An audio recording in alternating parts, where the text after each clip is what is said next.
be about a 3.5-hour rain delay. CC Sabathia is about to pick up that baseball.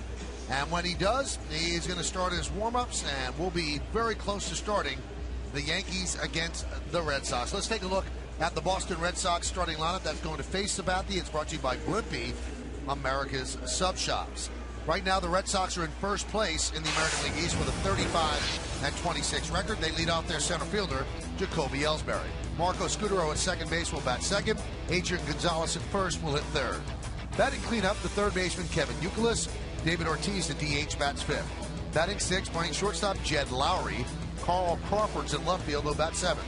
Batting eighth, playing right field, Mike Cameron. And Jason Varitek, the veteran catcher, will bat ninth.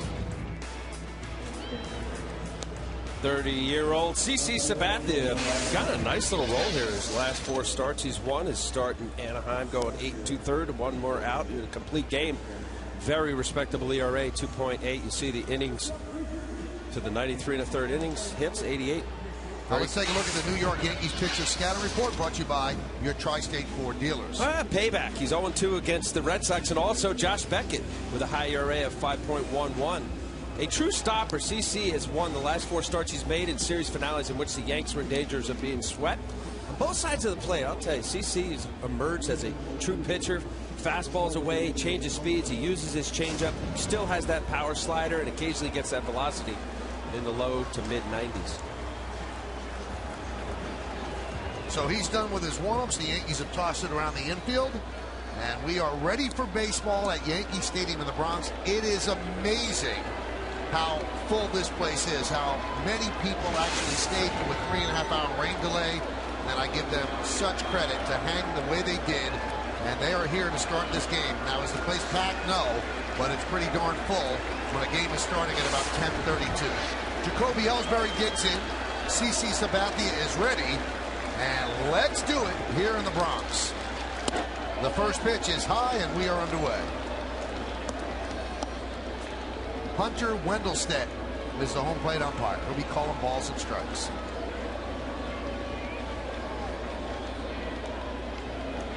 Six-game hitting streak for Ellsbury. Swing and miss, 1-1. We told you about Hunter Wendelstedt behind the plate. You've got Brian Knight at first. Jerry Lane is at second. Then the veteran crew chief, Bob Davidson, is at third.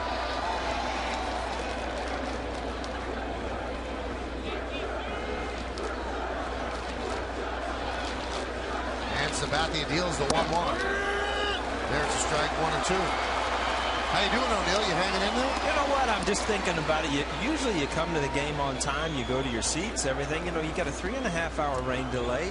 Plenty of time to go around, see the new stadium if you haven't seen the little pictures and the nooks and crannies.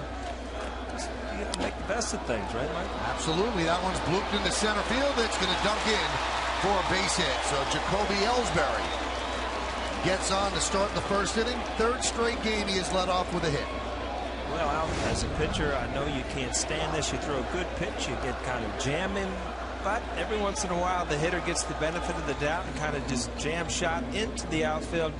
It's pretty interesting to see how a quality left-hander makes this Boston, offense, if it shuts it down, because this offense has been so comfortable against the Yankees the first couple of games. Now, Dustin Pedroia is not here tonight. He went back to Boston to have his knee examined. They just say he has a sore knee, and he's going to be back with the team in Toronto.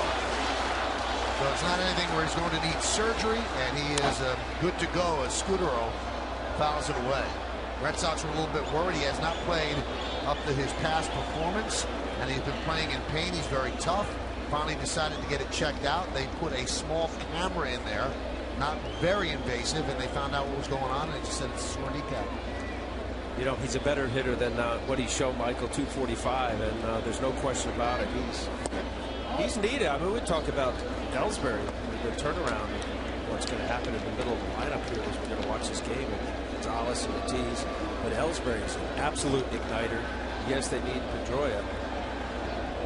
You get the 1-2 combination on this Red Sox team, it makes it awfully tough to navigate this lineup. 1-1. Oh, pitch outside. Today's closed captioning is brought to you by your local Lexus dealer. Pedroia adds so much to, just the attitude of this team, too. I mean, the little guy goes out, works his butt off, plays hard, has played over his head his whole career just to get here. And it's a mentality that, kind of rubs off on a lot of guys on this team. The 2-1. Outside 3-1. Now, we always ask this question, and it bears being asked today because it was officially a 3-hour and 27-minute rain delay. A pitcher builds up to a 7:05 start. Al, does this have an adverse effect on Beckett or Sabathia? It shouldn't. Yeah, you're maybe a little tired. There's a good chance they probably laid in the training room, maybe had a little nap, but they didn't warm up. Popped up. Cano drifts back. Coming in is Swisher. Makes the call on the catch.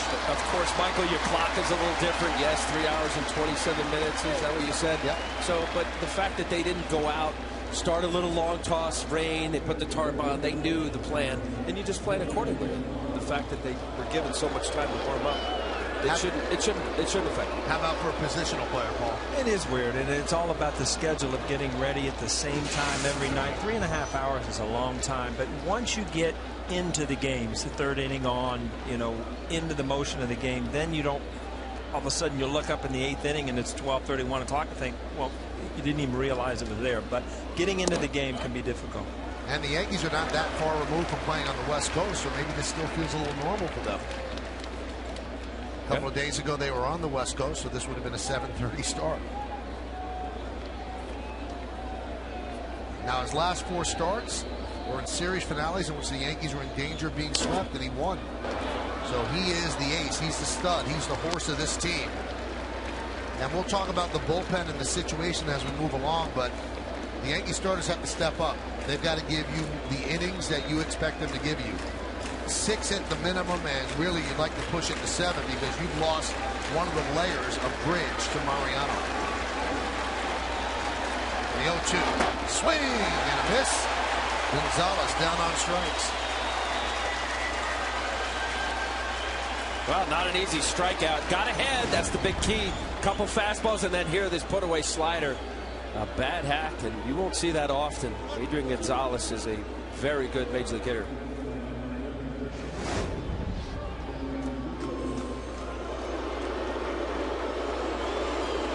Here's Kevin Youkilis.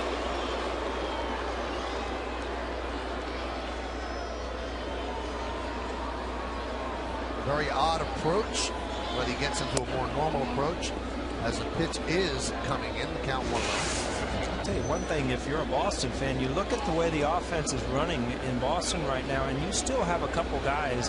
I mean, Kevin Youkilis is not going to hit 240 or 250 all year. At one point in time, he's after getting in the batter's box. New York Yankees baseball is broadcast in Spanish. It's available by hitting the SAP button on your television. SAP is brought to you by Toyota. Toyota offers fuel efficiency you'll love, only better. Count 1-1 on Youkilis. Now the Red Sox have scored 3 runs in the first inning in the first 2 games. So the Yankees would love to shut them down here. Just change the storyline, change their perspective as they come up for the first time. Youkilis has very good numbers against Sabathia lifetime.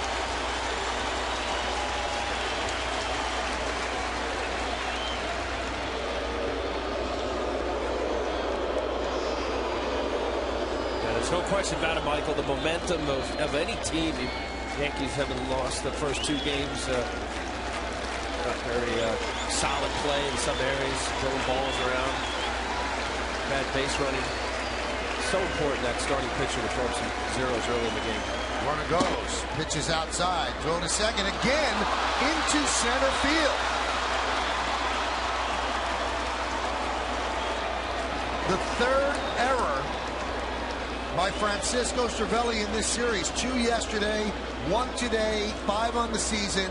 And his throws keep tailing to the right field side. You know, every once in a while as an outfielder, you have to know if you don't have a play, you don't make the throw. Right here, he has no chance of throwing him out there. It just wasn't a good pitch to throw on. He got caught on his knees. And you're better off just holding on to that ball. It's a stolen base. Let's see Sabathia try to get out of it.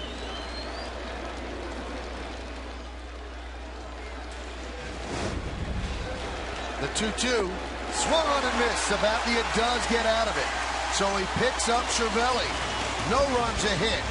One error, one man left. Boston nothing, and the Yankees coming to bat.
Zeros on the board. Now the Yankees starting lineup will give it a try against that man, Josh Beckett. And the Yankees starting lineup brought to you by Wells Fargo. Wachovia is now Wells Fargo in the tri-state area. The captain, the shortstop, Derek Jeter, will lead off. Curtis Granderson in center field bats second. Batting third, playing first base, Mark Teixeira. Cleaning up third baseman Alex Rodriguez. The number 5 hitter, second baseman Robinson Cano. Nick Swisher's in right field batting sixth. Batting seventh, DHing Jorge Posada. Brett Gardner's in left field. He'll hit eighth. Batting ninth and catching, Francisco Cervelli, who had 3 hits last night. Let's take a look at the numbers on Josh Beckett. League leading, the 2.01 ERA, best in the American League. Look at 50 hits, 76 innings, dominant. Opposing batting average 189. Let's take a look at the Boston Red Sox pitcher scouting report brought to you by Chase. Deposit checks from your smartphone with quick deposit. Take a step forward and chase what matters. Well, there's no question about it. Dominant stuff. Now a pitcher. He will change speeds. He's got this little two-seam comebacker he'll throw in on the left-handers. Odd guy. How about this? In 05, 15-8. 06, he had a 5.01 ERA. 07, 20-7. 08, 12-10. You see what I'm talking about here. 17-6 in 09. Last year he was hurt, 6-6. And one base at a time. Current homerless streak of 44 innings. He's allowed only 1 extra base hit in his last 7 starts. It's a quality major league pitcher right here. I'll tell you what, you had 3.5 hours to prepare that, and we got our money's worth right there. Was that good? Right there. Here's Derek Jeter. 2,989 hits as he continues his quest for 3,000. Had 1 hit yesterday. Swing and a miss. There you see Josh Beckett. He loves to go at guys, and he's a guy that loves his fastball, that loves to. But again, he's a lot like CC Sabathia in the sense that he knows how to pitch now, but he still has dominant stuff. So you read my report? I just listened. That's all. The 0-1. Jeter gets plumped.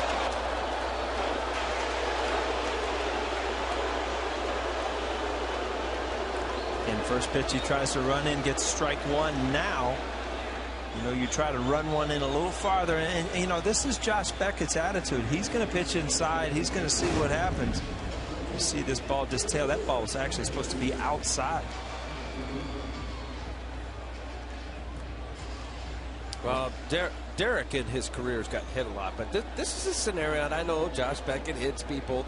Not saying it's on purpose, but you know, the idea of throwing inside and making hitters feel uncomfortable, it's a good thing if you're a pitcher. But I mean, let's jump on the other side too, because it's certainly been a topic of discussion in New York radio the last couple of days and in the newspapers. Now, do the Yankees retaliate? You just hit the captain. I'll tell you one thing. When you hit the leadoff hitter, you're trying to set up. If you're a Yankee, you're hoping you're setting up a big inning right here. Now, obviously, the umps did the right thing. They didn't do a warning because most of the chatter was behind-the-scenes chatter. We told you during our segment 2, David Ortiz has never been hit by the Yankees. 160 games played against them. Never once was touched. Somewhere along the line, somebody has to move. Yeah, Michael. Tonight. Somebody on that lineup's got to move. Leading off the second inning is David Ortiz. Pitch is high.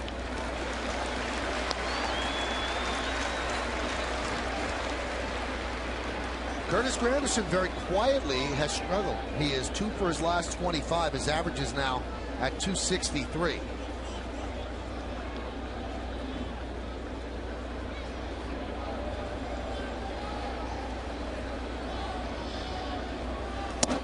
There's a strike.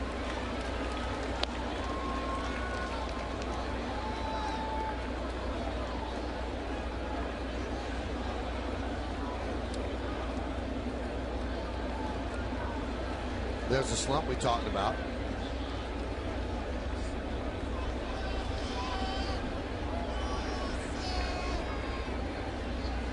Jeter goes.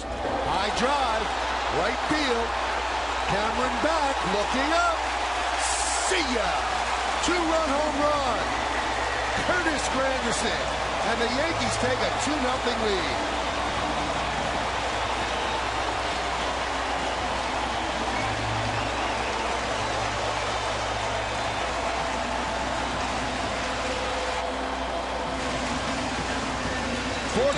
Homerless innings for Josh Beckett, and that was just a race. Well, you get in a hitter's count, and he's proud of his fastball. That ball right down the middle of the plate. Curtis Granderson with a good swing on it again. When the guy gets hit in front of you, as a player, you love to make the pitcher pay for it.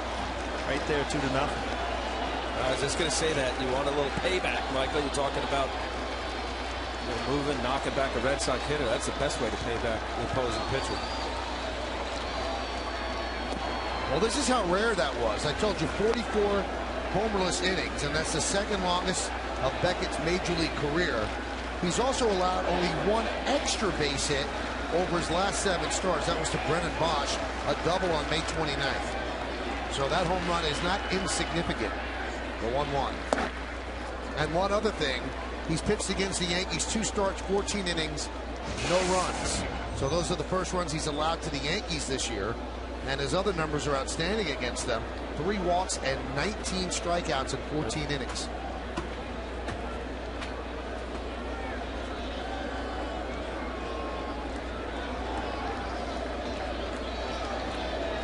The 1-2. Check swing and fouled away. Pretty much blew up my scatter board right away, huh? Yeah, it was when it came across. It was impressive. You know, you can't happen what 2 happens batters in. It's like the future. You can't control the future. You know. Well, we tried. Huh? We really tried. The 1-2. 2-2.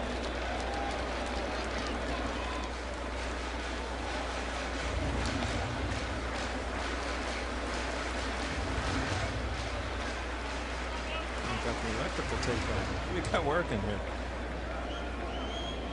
Robbie Cano putting their armor on before you go to the plate. The 2-2 to Teixeira. Right back to Beckett. The lollipop to first, 1 away.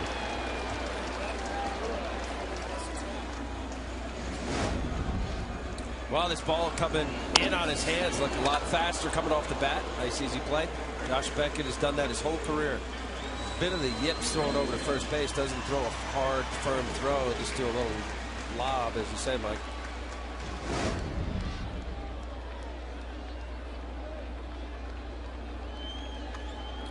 Here's Alex Rodriguez, had a home run yesterday against Tim Wakefield. Good hard fastball, misses outside.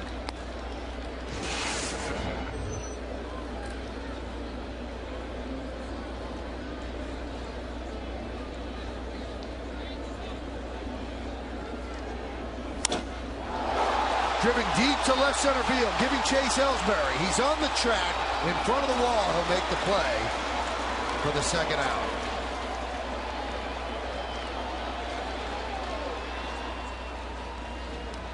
Let's take a look at the Red Sox defense behind Beckett. In the outfield, you've seen Ellsbury in center, Crawford's in left, and Cameron in right. Infield, Youkilis, Lowry, Scudero, and Gonzalez third and first. Varitek behind the plate. Josh Beckett is on the mound. How long does it take? How many balls? I mean, a home run and then a ball to the warning track. How long does it take for you as a pitcher to think, I might not have my great fastball tonight? But you know, you look at the gun, it's 95. Can you get gun shy in the first inning when the guys are hitting the ball on the barrel? You know what? You could if you realize you're making good pitches and they're still squaring it up. I always went back to Paul. You know, the location of the pitch. We were talking, about AJ's start last night. Stuff wasn't a problem. It's right.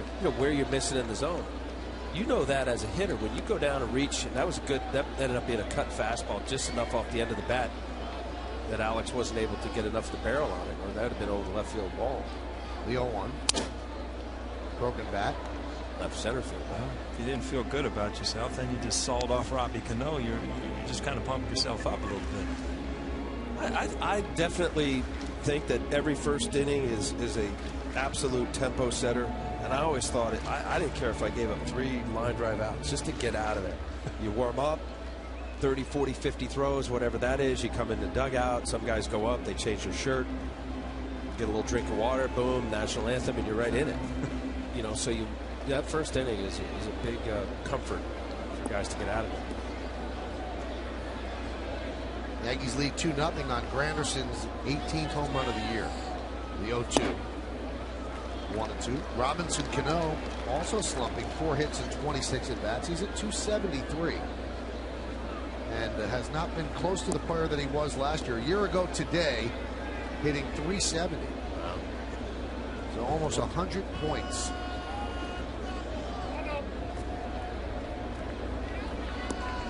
Robbie Cano, if you look at his mechanics and things when he's on, he's not a 270 hitter, and that's the disappointment. But he is so good that sometimes he's going to leave the zone because he thinks he can hit anything. But why was he able to fight that urge last year? You know what? I think that the people around him were hitting better. I think that he just got off to a great start.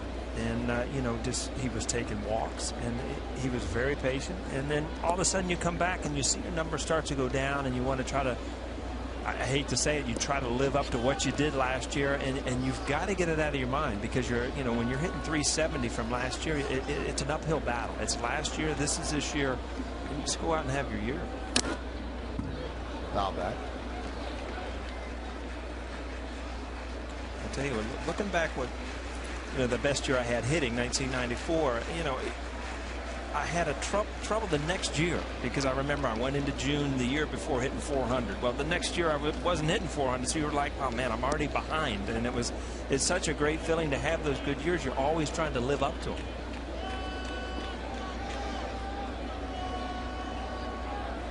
Two. Well, I think Robbie being as impatient as he is as a hitter, not liking to take walks, go deep in the count. Last year, he did have 54 walks. He's got 9 this year, guys. It's not that far off. 16. Okay, I'll give him 7 more walks up to this point. The bat that you just showed, that 100 points. But there's just a different mindset, perhaps, if you're willing to go deeper in the count, maybe take an occasional walk. Soft ground ball to second base, and that will do it. But the Yankees jump out to a lead. Derek Jeter was hit by a pitch. Granderson on a 3-1 count. Hits one into the seats in right. His 18th of the year. A 2-run shot. The Yankees up 2-0.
series 2-0.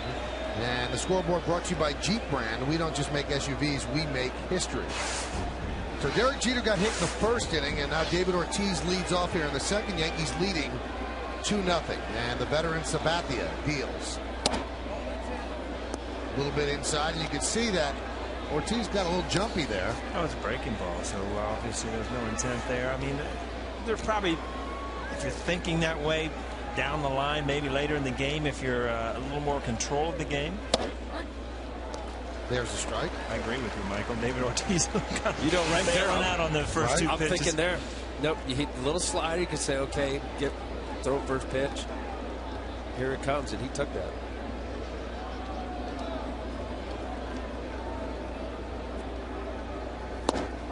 And there's a strike on the outside corner. It's funny. This is there's no doubt about it that this is in David Ortiz's head right there. This is a very uncomfortable bat for him right here. And that's a good thing. Yes. If you're the Yankees, that's what you want.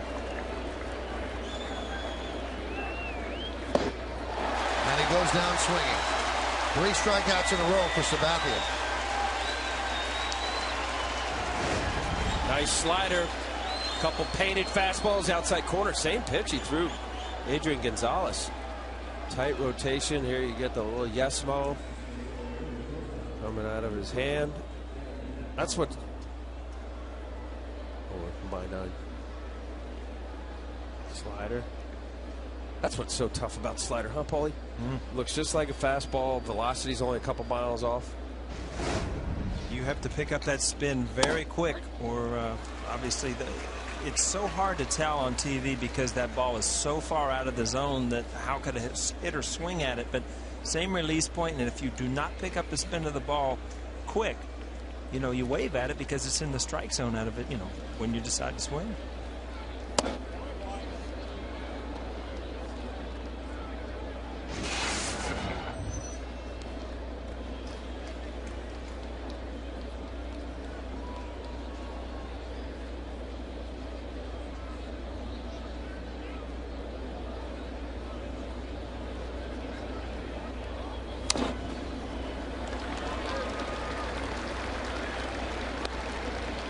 Lowry feels a little something behind his left shoulder, and he had an MRI, came back clean, Terry Francona said, but he did admit that he still feels a little something. He is the starting shortstop. Right now he's playing second base with the injury to Pedroia, but Pedroia is due back tomorrow in Toronto.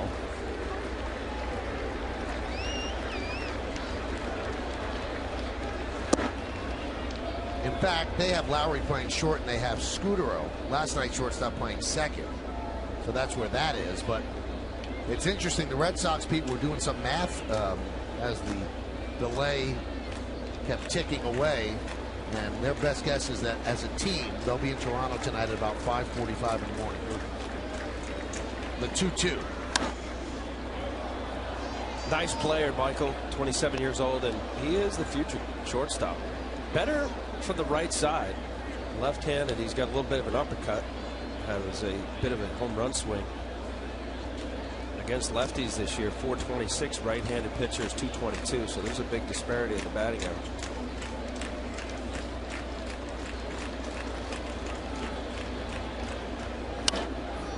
I'm just kind of looking at the barrel of his bat, and you know, bats are flame treated, or they're natural, and it looks like this bat got stuck in the oven a little bit too long. It's a little dark on that. It used to drive me crazy as a hitter because it kind of lose. See that? Jeez, looks like they took that thing out on the grill. Why did that bother you as a hitter? I don't know. For some reason, I kind of lost sight. I could never use a black bat either because you lose sight of the bat when you're swinging. I don't know. Maybe it was in my head, Michael. You think? Yes. The 2-2. Okay. Fly ball, shallow center. Granderson. 2 outs. I mean, there are a lot of people that use black bats. Oh, I know. And I used to ask him, doesn't it bother you? And most people never really thought of it. But it's almost like when you swing a naturally white bat, you kind of follow it through, and there's a black bat there. When I swung a black bat, it just like disappeared, and you kind of lose sight of where it goes in the strike zone. It's weird. But back, you know, it's funny. Back in the old days, I thought it was the coolest thing in the world in the mid-'70s because George Foster used the black bat. It's the first guy I remember using it. And I remember going out one day, Mom and Dad were gone. than putting a little lighter fluid on the bat and lighting it for a while, charcoaled it up a little bit, and used it in the home run derby game. And he had the black bat. Sure. You just used spray paint. You must have been a joy as a child. Really. Well, you know, I was the last one, so they had kind of given up. You know, you got 6 kids by the time my mom called me Paul, that's all. You know, so by the time you get to your 6th kid, you've had about enough of these stories. Leave the cereal out and go ahead, Paul. We'll be back.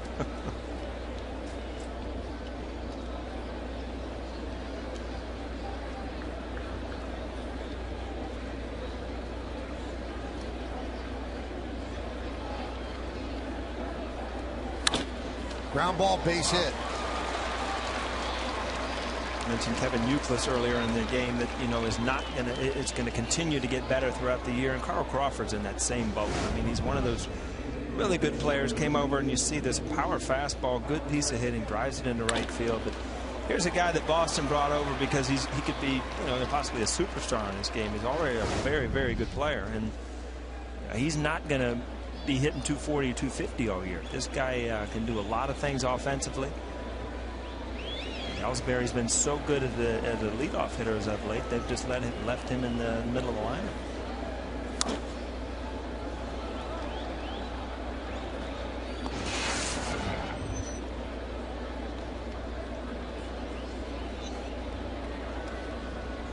Mike Cameron, latter part of his career, heck of an outfielder.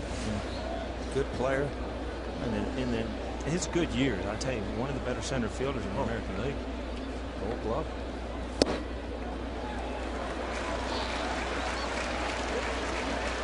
Get a little older.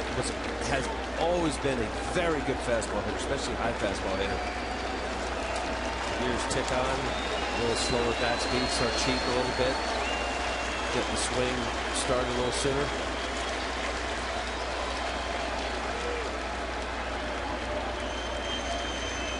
The 0-2. 96 miles an hour upstairs. Count 1 and 2.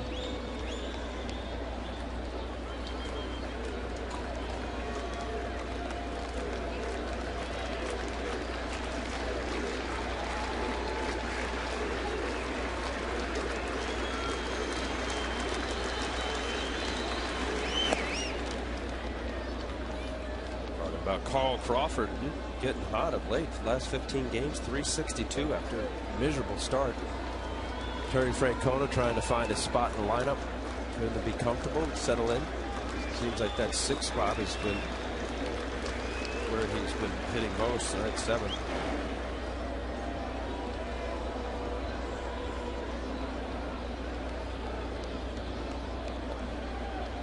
Added dimension to this Boston lineup.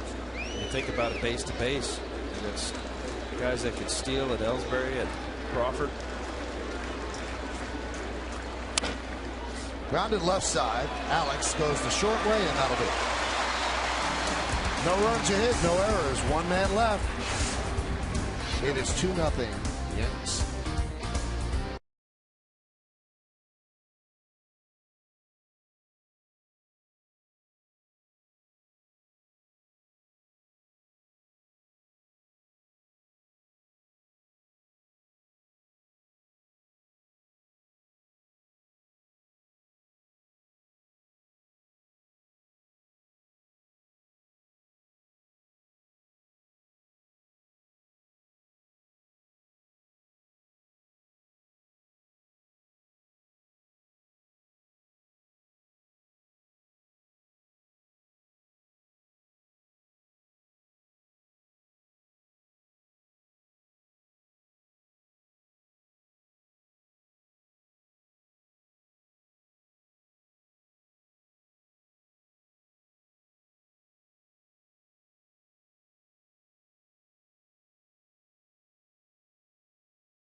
Toyota, which was the biggest and best Yankees-Red Sox player rivalry of all time? Was it A, DiMaggio Williams, B, Mattingly Boggs, C, Munson Fisk, D, Rivera Papelbon? Text A, B, C, or D to 70377 or go to my9tv.com. Find out the results right after the game. It's Take on Russ, brought to you by Toyota. That's a good one. I think it could be Munson Fisk. That was the first Maybe one. Maybe because that's when I grew up, so I could be biased. Big names in that first group. I know DiMaggio, Williams. Wow. You know, the only one, as much as I love Mariano and stuff, you know, a rivalry between two closers, I can't do that because the game's pretty much decided before they get in, basically. One of the great baseball stories, and you can see on the Jeep scoreboard, Yankees lead 2-0, is that the owners of the Yankees and the Red Sox one night went out and had a couple of drinks, and they actually traded DiMaggio for Williams. I heard this story. Then they got up in the morning, sobered up, and they said, never mind. But it was done because they said, well, listen, DiMaggio's a right-handed hitter. All of his home runs get swallowed up in Death Valley. Fenway's perfect. Ted Williams is a dead pull hitter. Right. All of his home runs get swallowed up at Fenway Park. He'd be perfect in a short porch at Yankee Stadium, but they thought that the fan base might revolt. Kind of weird. They both have pretty good careers. Yeah. They were, right? High fly ball center field off the bat of Swisher. And Ellsbury puts it away for the first out.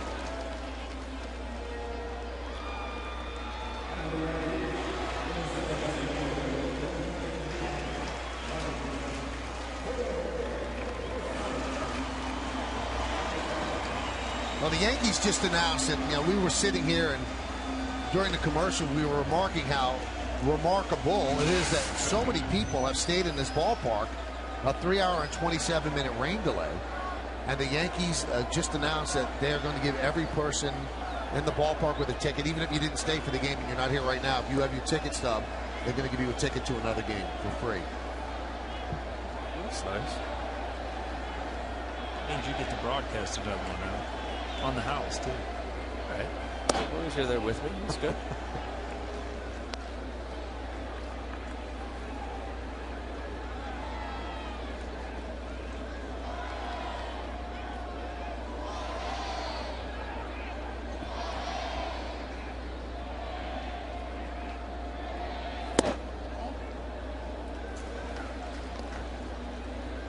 Count 2-0 to Posada.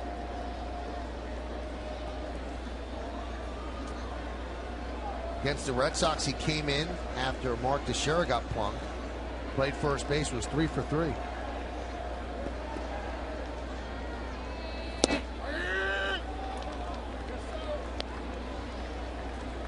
You know, Michael, thinking about the trade, what you were saying about Williams and DiMaggio, there's a guy on the mound that was traded to the Red Sox, and there was a throw-in to make the deal, and Mike Lowell, who helped them win a World Series and gets the MVP in the 07 World Series.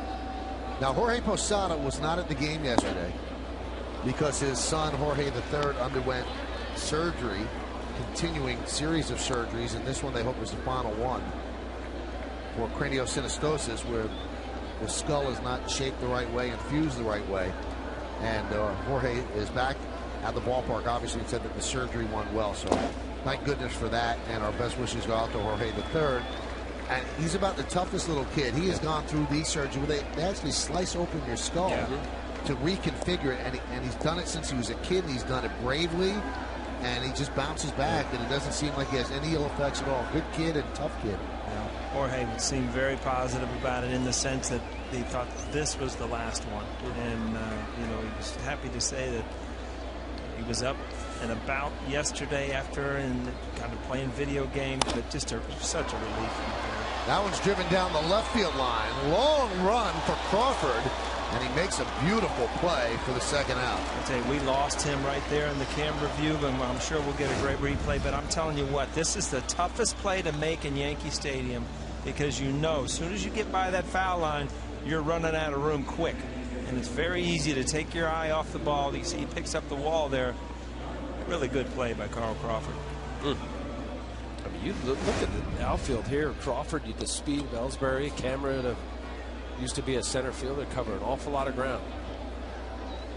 I remember years ago, I mean, it was like they had a softball team out there. You know, they would slug you to death, but then, you know, they had Canseco and Wright and, you know, guys that weren't good defensively, but what a difference. And it really started to change when they brought Johnny Damon to, you know, to bring some speed and to bring some defense. And now you're right. You look at this outfield defensively, even when J.D. Drew's in right field also, very good defensively.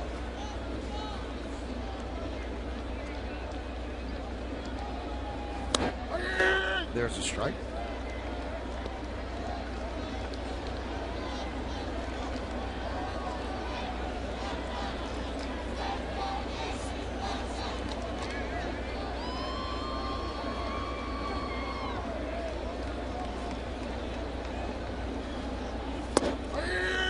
Count 1-2. Gardner got some criticism, a lot of criticism, obviously, and a great deal of it warranted for not coming home on the pass ball or the wild pitch with Derek Jeter at the plate with the bases loaded. And also, there were some people questioning why wasn't he waved home on the base hit to left field to Crawford, who doesn't have a great arm. That one is grounded to Gonzalez. And Gardner is beaten to the bag by Beckett, and he does not agree with the call. Mick Kelleher will have some words with Brian Knight, but the bottom line is it scored a 3-1 as the Yankees go down in order 1, 2, 3. Let's take a quick look. It's too hard to tell. We'll take another look.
Feet.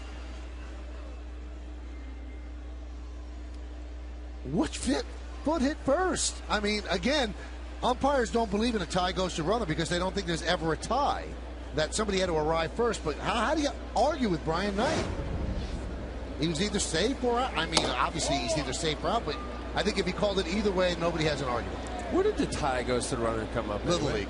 Oh, is that? That had to be. Had to be. That's Because how it's you not got a your rule. hits? That's why you know that rule, my right? blazing speed. Yeah, those line drives to right field. Oh.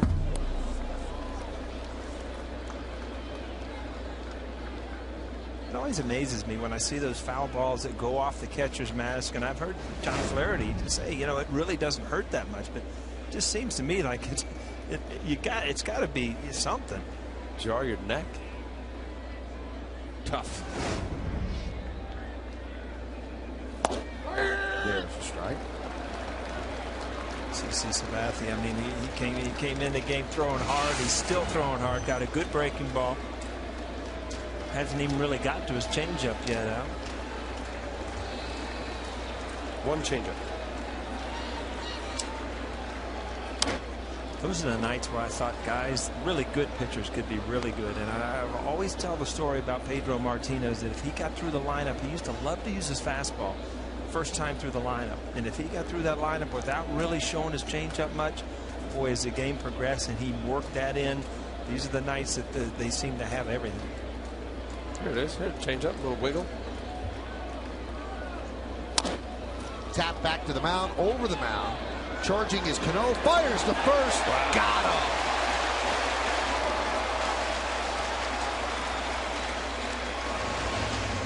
You know, I talk about Robbie Cano so much about his offense and his defense. Not a lot of players in the game today can make plays like this.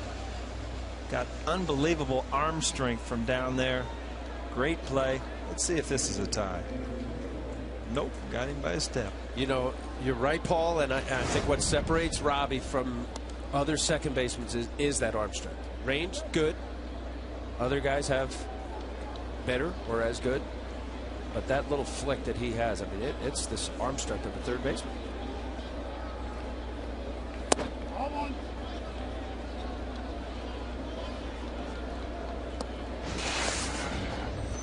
Yankees lead 2-0, a first inning home run by Curtis Granderson after Derek Jeter was hit leading off the game. And then Granderson delivered a 3-1 pitch into the seats and right, his 18th home run of the year. Ellsbury bunts and behind the plate. You know what makes this play really, really tough is he does not have time to step and pivot. I mean, his weight is still going that way, away from the play. And to throw against your whole weight going away from the play and be that accurate, a lot easier said than done.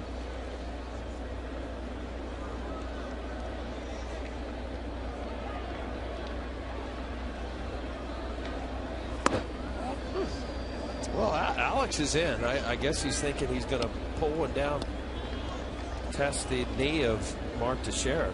There's no question about it. Alex is looking for, ready for a bunt. The finish and follow through of CC takes him to third base.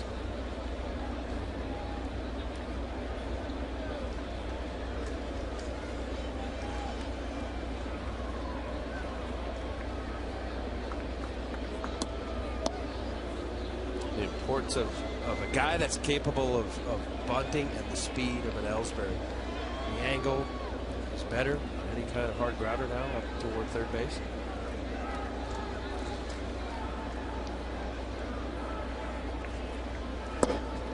Shows bunt again.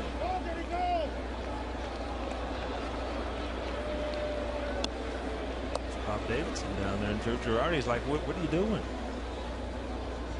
I always love the reaction of the players and the manager. Well, here, he's staying in there. Yeah, he did. Yeah, last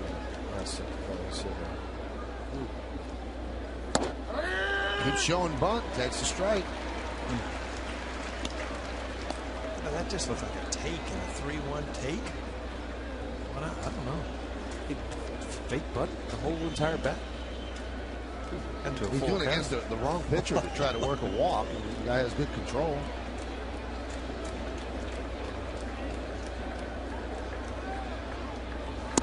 And he works the walk. Now once again a threat to steal.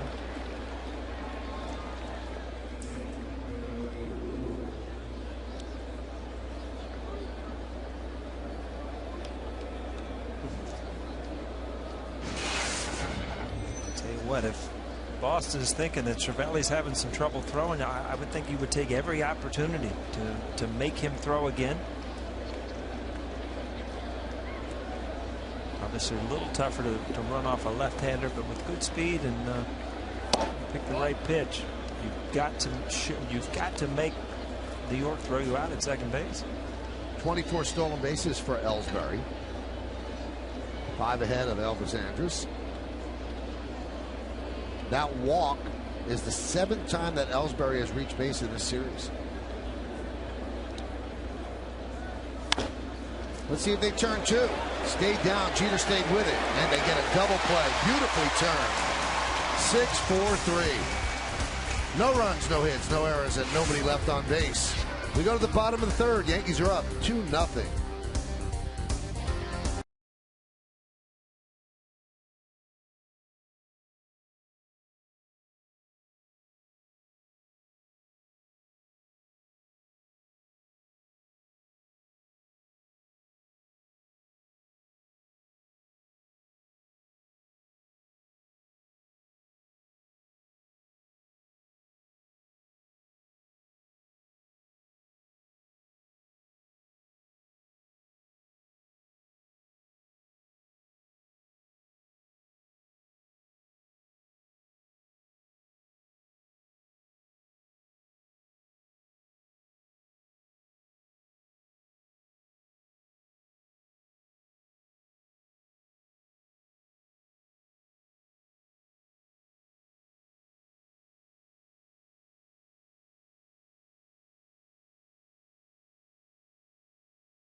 As we move along this inning, the out-of-town scoreboard is brought to you by Citibank.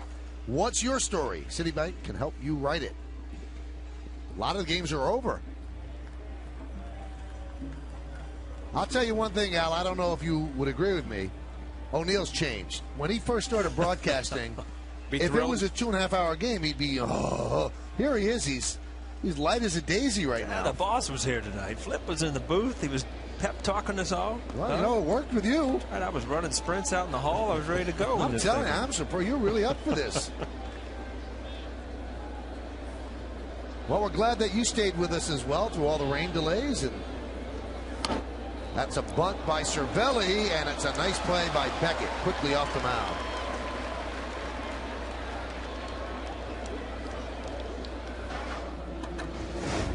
Trying to catch Youkilis by surprise as well as Beckett. He just hard pitch to lay on the ground, that high fastball. Josh being able to get off that mound quickly. Josh taking a long time to get back to the mound. Just to bug you when people bunt against you. Some pitchers really take offense to it. Really, you know, they'll swing the bat. No, I thought it was an out. Unless it was, and that's a bit of a surprise here. But a guy like an Ellsbury or Gardner or somebody you know can bunt. Hopefully your guys in the corner are aware of it. So a surprise bunt like that, a guy who's not a bunter, right? Yeah, that would bother me.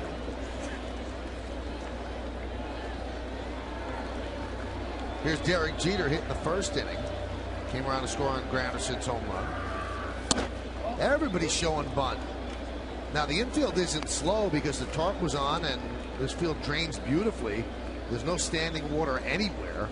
And when they emptied the tarp in left field, it like a lake out there, but it's gone. This field drains great. Well, you see Youkilis playing way back. That's the whole thinking there. Well, let's see Yuke's coming up a little bit now. Did you bunt much? Away. You ever see that if you had a freebie? You know, I didn't much, but you know, I thought that was like a cut fastball. Yes. I had two bunts that I remember in my career because they were both in the World Series. One was Cincinnati and one here, and it ended up, you know, like scoring runs, and they botched up plays and stuff like that. So I do remember in the World Series bunting a couple times.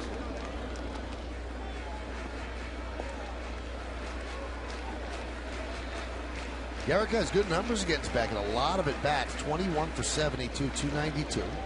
Derek's at 2,989 hits. He'd love to get the 3,000th hit on this homestand, including tonight. 8 games remain, and then on to Chicago.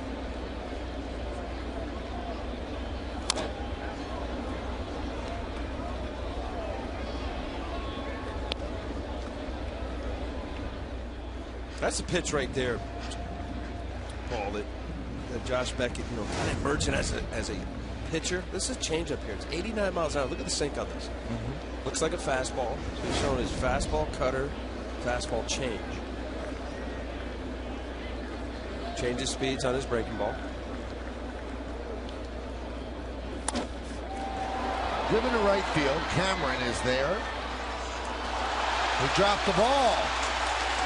He dropped the ball. And Jeter will reach, and Francona's going to come out and argue. The first base umpire, Brian Knight, said that Cameron didn't have it long enough. Cameron said, I dropped it on the exchange. So they'll have a little bit of a discussion at first base, and we'll take a look. What do you think, Paul?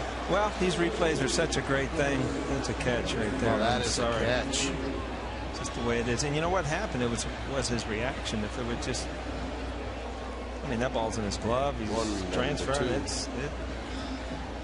No, that's a bad call. It was firmly in the pocket of his glove.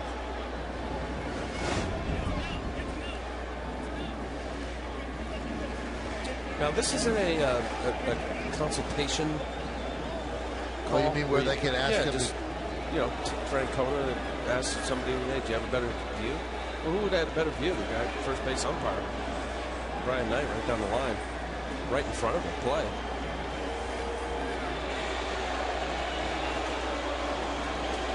Jerry Lane, the crew chief, speeding things along. I think what Terry wanted him to do was ask the other umps. Right. Brian Knight said, wait a second, I had to wait 3 hours and 27 minutes to get 2 plays like this. The one at first and now this. Although on this one seemed like an easy call. It looked like he made the catch.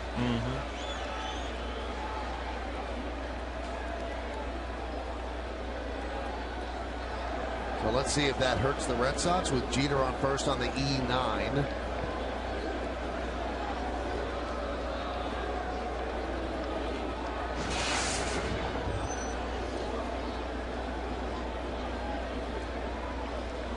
Granderson with a home run. His 18th, a 2-run shot in the first. Runner goes. Go to second. Not in time. Stolen base for Jeter.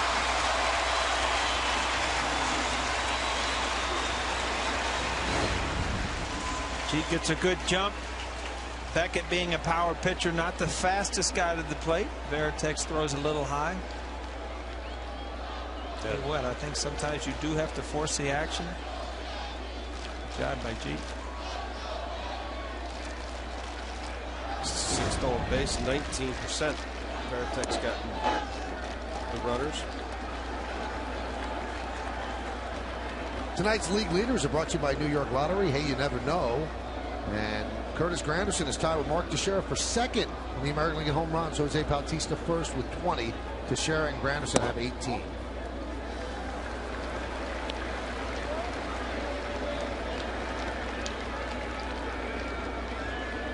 And Teixeira's on deck.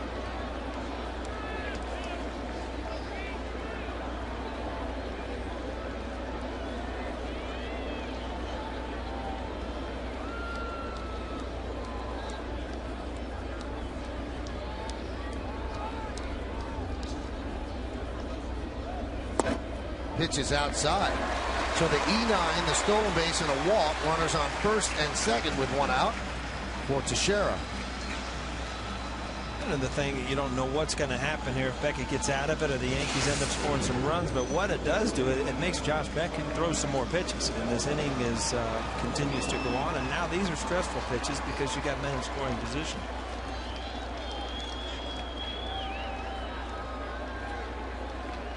Terry's looking for something.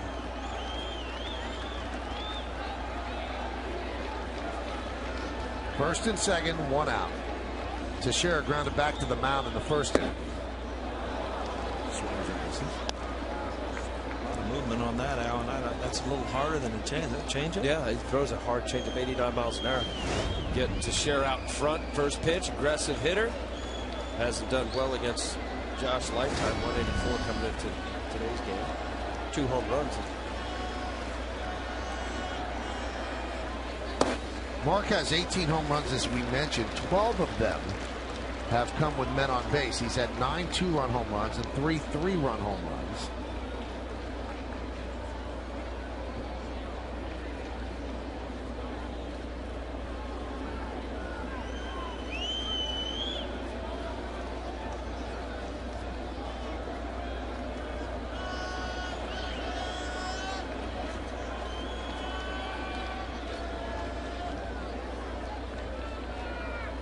The 1-1.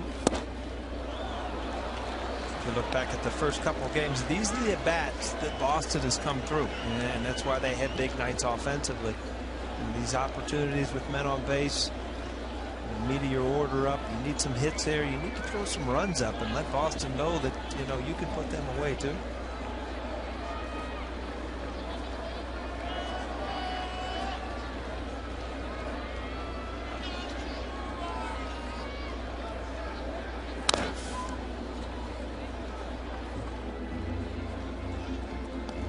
Mike, you mentioned the home runs late last 18 games, the 9 home runs from Teixeira. Feeding off that aggressiveness, just watching Josh handle this at bat, as you say, Paul. You know, these are big moments in a game where you come up with that clutch hit, press a couple more runs. And Josh Beckett certainly a smart pitcher, pitching backwards here. Fastball counts, so off speed.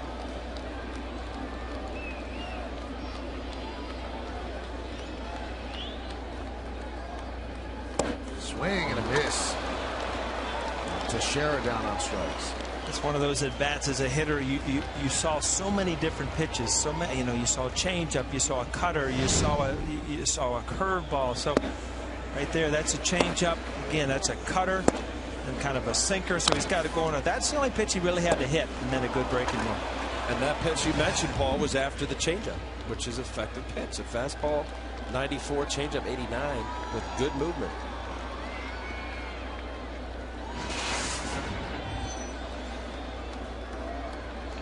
Here's Alex. Fly ball to fairly deep left center in the first inning. And Alex gets plucked. You know, I was just going to say, he threw him all the way the first time. You know he's going in here. Josh Beckett does not have control of that ball right now on the inside part of that where he's trying to run it into righties.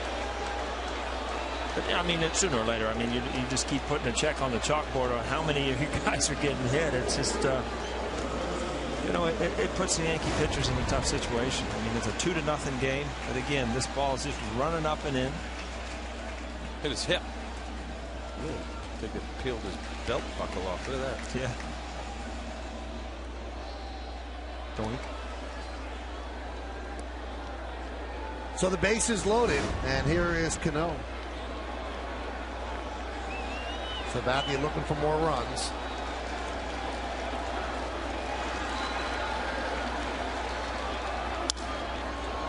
Luke to third base. Youkilis is there, and that'll do it. So the Yankees do not capitalize on an opportunity. No runs, no hits, 1 error, and the bases are left loaded. We go to the 4th.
by Fiat, introducing the 2012 Fiat 500.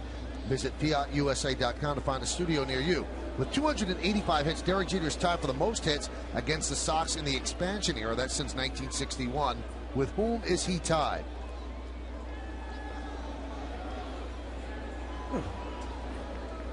Here's Adrian Gonzalez. Swing and a miss. 2-0 Yankees as we go to the fourth. I'm going to give you a guess on that one when we come up with the answer. All right. I'm just going to throw one out there. Probably wrong. Popped in my head. Wow. You can see Adrian Gonzalez look this bad. You know, we've been talking about, now you see last inning Beckett hitting A-Rod, and the reaction to Adrian Gonzalez, both of those swings just stepping out, flailing that fastballs away. I wonder if these guys are a little uncomfortable. Wow.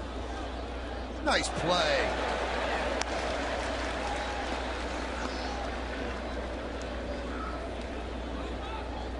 You didn't crack a smile, pro. There it is. No, that's very cool about it.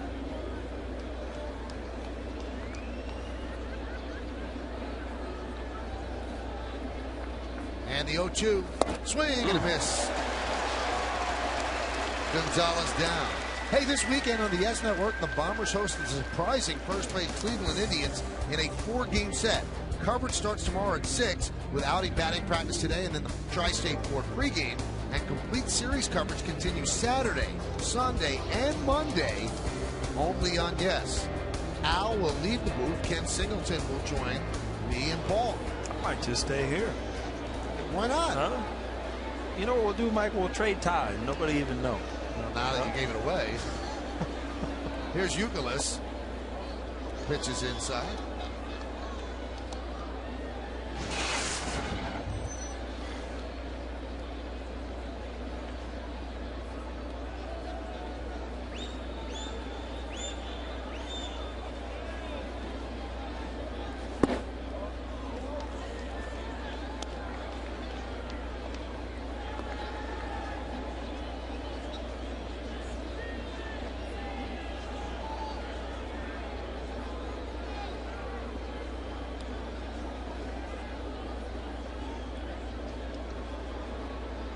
The 2-0.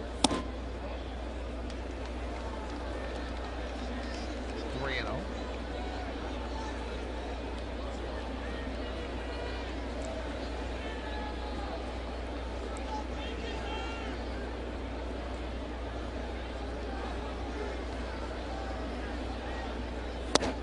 There's a strike.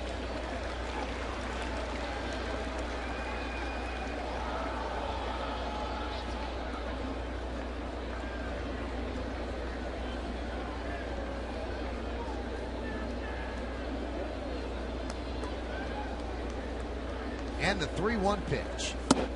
Missed outside. So Youkilis works a walk. In the second inning, David Ortiz, this is the way CC Sabathia pitched it. Got a little first pitch slider, fastball down the middle, 1-1 paint, outside corner, and then a nice slider to finish him off. Fastball slider combination. Tell you, we talked about Poppy being a little uncomfortable his first at bat, and I'll tell you what, he was probably just as happy as anybody in the ballpark to see Kevin Youkilis walk, because now there's not 2 outs and nobody on.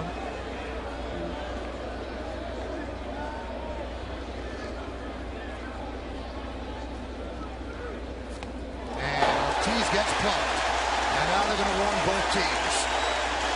And that's the first time in 161 games that David Ortiz has ever been hit by a Yankee pitcher. So after 2 Yankees got hit in the first inning yesterday, and then 2 get hit in this game, the crowd likes that David Ortiz gets plunked in retribution. That just goes to show you that CC Sabathia said that's enough. And if you're Ortiz, you're not even mad. You know what has happened. You've seen what Beckett has done. It was done in the right way. It was hitting in the leg. And it also goes to show you that CC Sabathia still feels that he can get out of this inning. He's that confident in his stuff.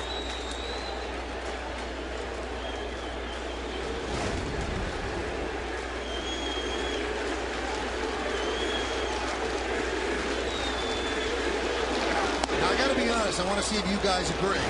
Okay? This is how Ortiz reacted. Got a little grin on his face. I don't think that had anything to do with the bat flip. I don't think the players care about that. It's a media-created thing. Maybe it angers us. That was about all the Yankees getting hit. No doubt about it. Which is the way it should be. That's how you police it. Now, CC has to make sure he doesn't give up runs here and make it look bad that he hit Ortiz. Well, that's what Paul was saying. You know, you get 2 outs. You know, now it's an easier decision if you look. You got to protect your players, and even though whether Josh Beckett tried to do it on purpose, first night John Lester, a couple little cutters that ended up hitting Teixeira and Russell Martin, it doesn't matter. You as a pitcher has to let your hitters know that you can protect them. You will protect them. You know, you guys getting plunked. And as you said, Paul, you know, he took it, walked down, a little smile. I still can't believe it was 161 games to finally hit him. Especially for a guy who's right on top of the plate, aggressive.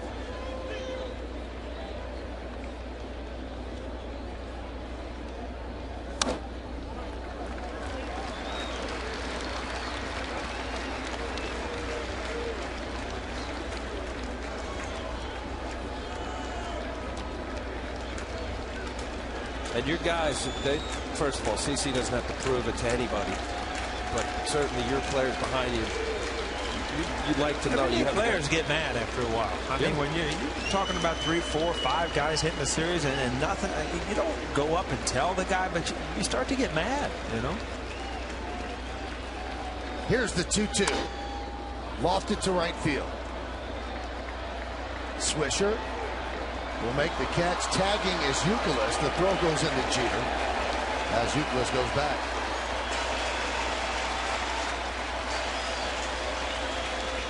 You know, yesterday I was talking about Carl Crawford, how he did not stay back out on the ball and he didn't have a shot. You see, this is textbook right there. Stay behind the ball. Everything's going to third base. Good throw by Nick Swisher.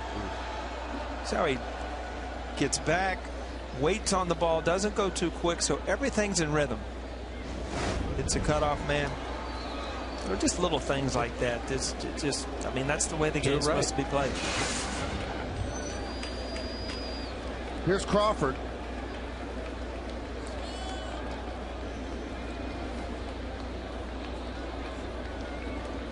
Single to right in the second. That one's popped up. A-Rod and Cervelli. Cervelli makes the play. And the crowd and CC like what they see. So David Ortiz gets plunked. The Yankees don't give up a run. We go to the bottom of the 4th. Bombers lead 2-0 behind Sabathia.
talk with Josh Beckett. This was after the inning, and Derek Jeter just gave a fist pump to CC Sabathia. If you don't think it matters to players, Paul, that shows it does. That wasn't for getting out of the inning. That was for taking care of some things. And you know, great that you get out of the inning because it doesn't affect, you know, the game to this point other than he stood up for his players. So now you go on. I mean, it's a 2-0 game. It's a Boston series with two of the best pitchers in baseball. Now you go on and play a game. That one's fouled away. Now, if you just joined us and you're watching the NBA Finals, congratulations to the Mavericks. They won Game 5, and they're up 3-2 in their best of 7. This one's been interesting. In the first inning, Derek Jeter got hit. Curtis Granderson hit a 2-run home run off Beckett. Then, in the third inning, Alex Rodriguez got hit, and he got hit on the hip. And then in the very next inning, the top of the fourth inning, with a runner on first base and 1 out, David Ortiz got drilled. On the side, nothing extraordinarily bad, not up and in, which is the wrong way to do it. And that was the first time Ortiz had ever been hit in 161 games against the Yankees. And payback, well, you be the judge. Both benches were warned. Now, if anybody gets hit, the pitcher will be thrown out and the manager will be thrown out. I don't know if that's true. Well, I mean, you've got to judge that it's on purpose. That's right. And right. I mean, if it's a ball that just gets away and they judge that you got it away. Right. And I think what we showed Hunter Wendelstedt going out to Josh Beckett. I hope part of the conversation was, look, you know there's a warning. I'm also smart enough to know that if you come inside and I don't deem it as intentional, you're not going to get thrown out. I mean, that's another element to what makes this a little bit risky for the pitchers. Now, Al, were you ever in games where there were warnings issued? Yeah. Okay, so you were a guy that hit batters because of the cutter. Did that make you a little tentative on the mound? No, because I remember those conversations, and it was, look, there are warnings here, but I'm also aware that you have to still be able to pitch, which part of pitching is to throw inside. Because if you just eliminate the inner half of baseball, I mean, wow, Paul. If you knew that it's a fun time to hit, you just look outer half, knowing that if this guy comes in and happens to hit me in the elbow, he's out. Kind of dig in and look away. Yep. Michael, you mentioned if you were watching the NBA Finals and you tuned into us, this isn't a replay. No. We are live in the bottom of the fourth. 3-hour and 27-minute rain delay at the start of the game. And now I'm glad that there was a delay because you got to watch your basketball game and I could join us for more than half of this one. LeBron James with a triple-double didn't get it done. And now the Heat have to go back to Miami for Game 6 and 7 and win both to win the title. And the Mavericks just have to win one, and it would be quite an upset.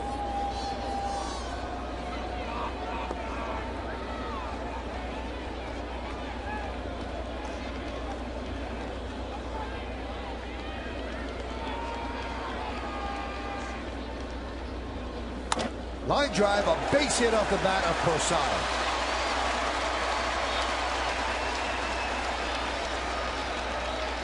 All right, now this series has had a lot of hit-by-pitches. In the first game, Tuesday, John Lester plunks to Cher on the knee. Then he gets a Russell Martin. Those were not intentional. Cutters that got away.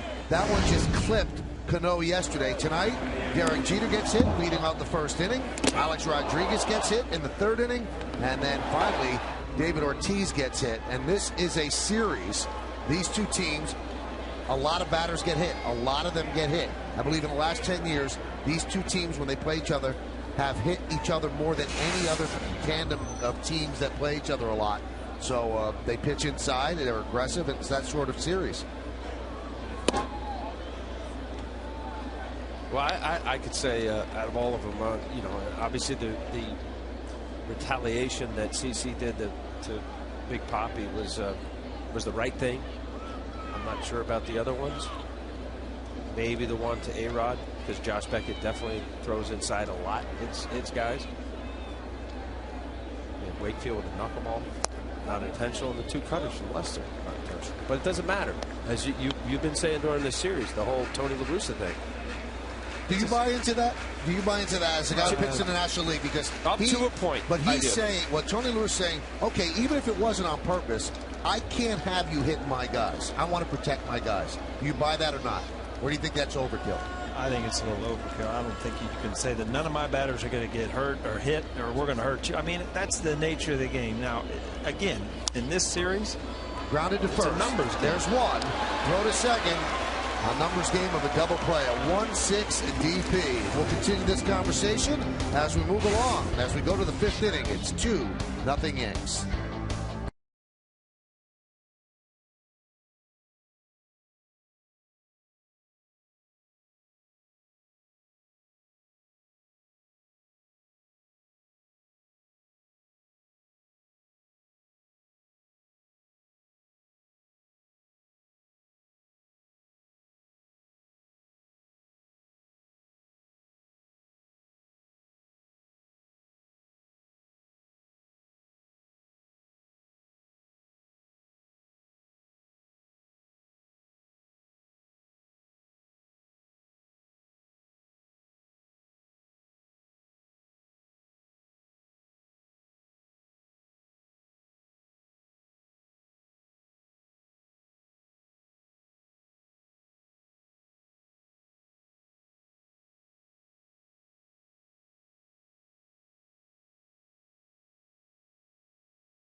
Here's a question. With 285 hits, Jeter is tied for the most hits against the Red Sox since I was born in 1961.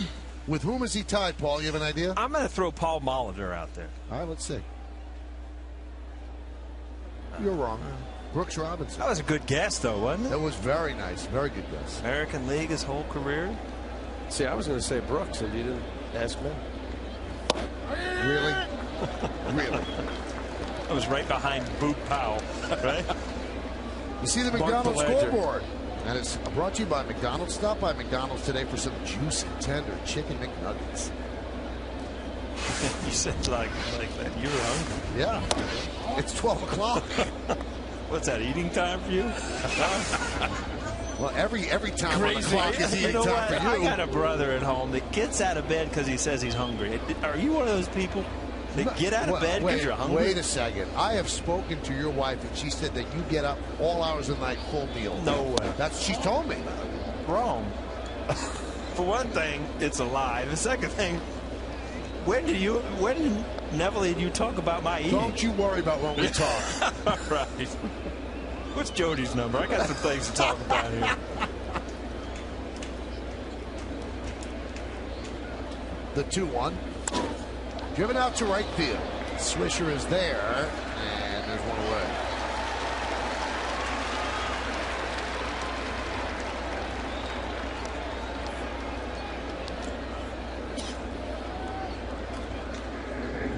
Al, what makes CC so good? Is it just stuff? Or what is it? Because there are guys that throw harder. And this guy, since 2005, is tied with Roy Halladay for the most wins in baseball. Yeah, I mean, you start with stuff, but you're right. I mean, there's guys that have better velocity. I think his ability to pound the zone, get ahead, he is somewhat unpredictable. He's got the ability to have command on both sides of the plate. He's aggressive.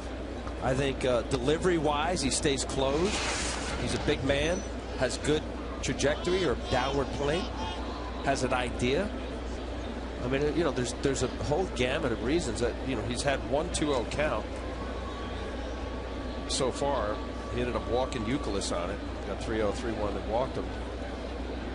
In these 1-0 counts, he's come back to a 1-1 count.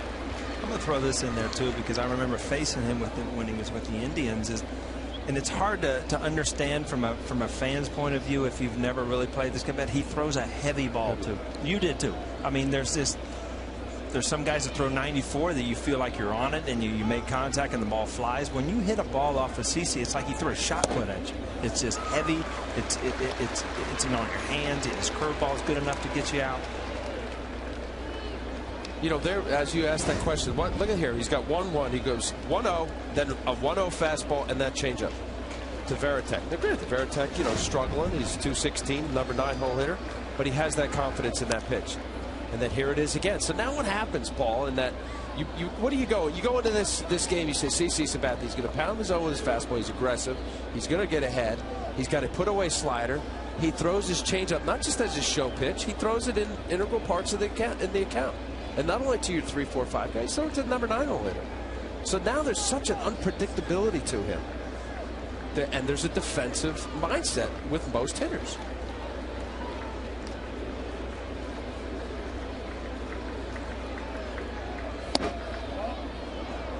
Count 2-2.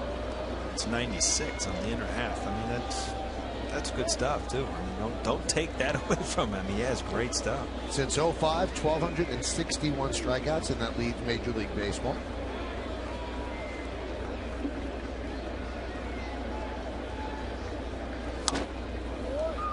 Fouled away.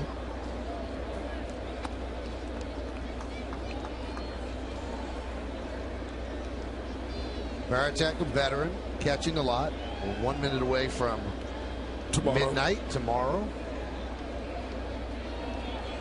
Varitek has said he wants to catch 3 more years. And Terry Francona told me today, he said he can do it. He said, you know, you got to change what you want to do, but you can do it. Right there, he couldn't pull the string and take strike 3. Hey, this Sunday, get ready to paint the town red, white, and blue. It's the 54th annual Puerto Rican Day Parade. It's the most colorful celebration in New York City. Parade coverage starts Sunday at 11 a.m. on Fox 5 and continues at 1 p.m. right here on My 9. There we go. It's midnight. June 10th.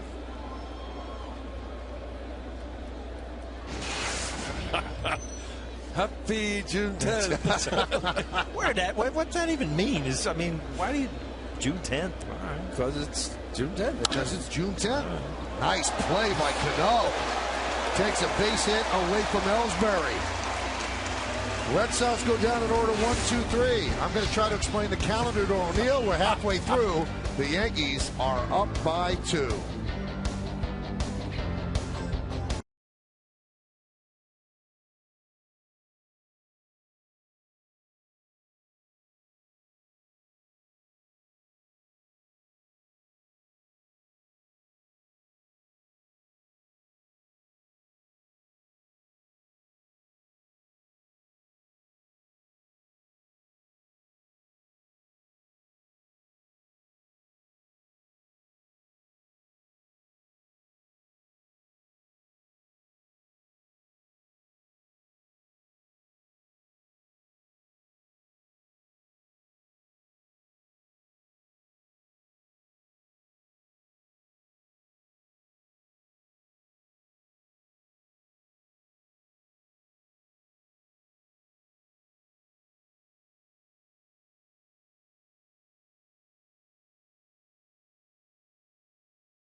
wanted to be one of those animated lower thirds. Well, that must mean it's our cue to remind everybody to wake up with Good Day tomorrow. And the announcer can do that because we got to take this thing down. We are blocking everybody's view. Mr. Announcer. Watch Rosanna Scotto and Greg Kelly on Good Day New York, weekdays from 7 to 10 a.m. on Fox 5. We go to the bottom of the 5th inning here at the stadium. Yankees lead 2-0. Each team with 2 hits. The Yankees get the big blow, a 2-run home run in the first inning by Curtis Granderson on the McDonald scoreboard, 2-2-1, leading 0-2-1. Mr. Announcer, is that wasn't me, no. Yeah, he said Mr. Announcer. Well, Get us out of here. there was another Mr. Announcer that said something. You got to listen to the whole thing. You look like a Mr. Announcer. At least I thought you were going to say I look like Mr. Potato Head. I thought you were going to go that route. It's a new day. I didn't want to ruin it.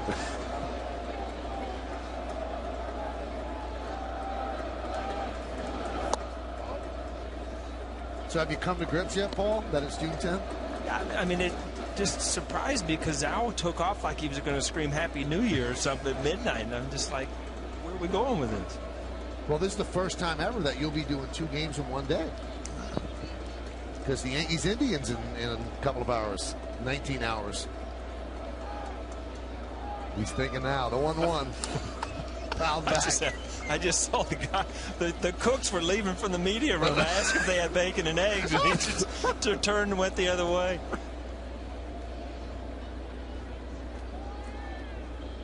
I tell you what, I mean, as advertised, both of these guys, I mean, other than the Granderson home run, both of these guys going after hitters, good stuff on both ends. Good game, 2-0. Hot shot foul. No, that's not good. Well, he got the ball.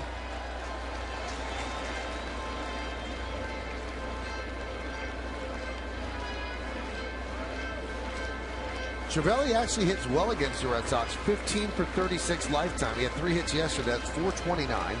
He tried to bunt in the 3rd inning. That was caught by Beckett, moving quickly toward the 3rd base line. Pop up.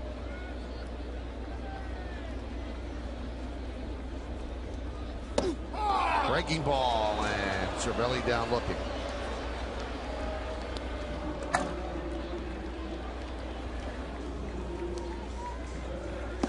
Did you see that, Paul? With the what they put on the jumbotron here, the big screen? Yeah. They do this. Who's that baby bomber? Usually a player. Don't tell him who it is. Wow. How about it? My girlfriends back then. That was the photo I was 7 or 8. Did I have girlfriends back there? What do you, like, trade things in when you're 7 or 8 and become somebody different? That was you. I know it was me, but I didn't really have an interest in girls at that time. I was thinking about baseball. Oh, okay. I know you met Neville when you were 5, but you're a different dude. We went to kindergarten together. Don't forget that. That was an impressive picture. Was that a soup bowl or salad bowl? You have some nerve. You got a 6-year-old haircut today, and you're telling me. Got that Floby going today, and you're ripping me? Good point. See, what you guys are missing is the neckerchief. See, that's the thing that's key. It brings it all together. Wow. You went out with that, too.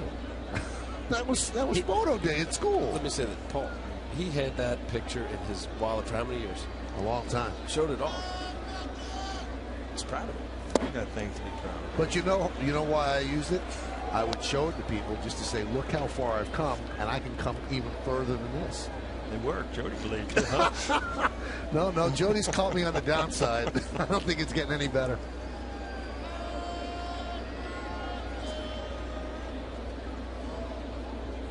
One out, 1-2 count on Jeter. Jeter's been hit by a pitch and reached on an E9, also stole a base.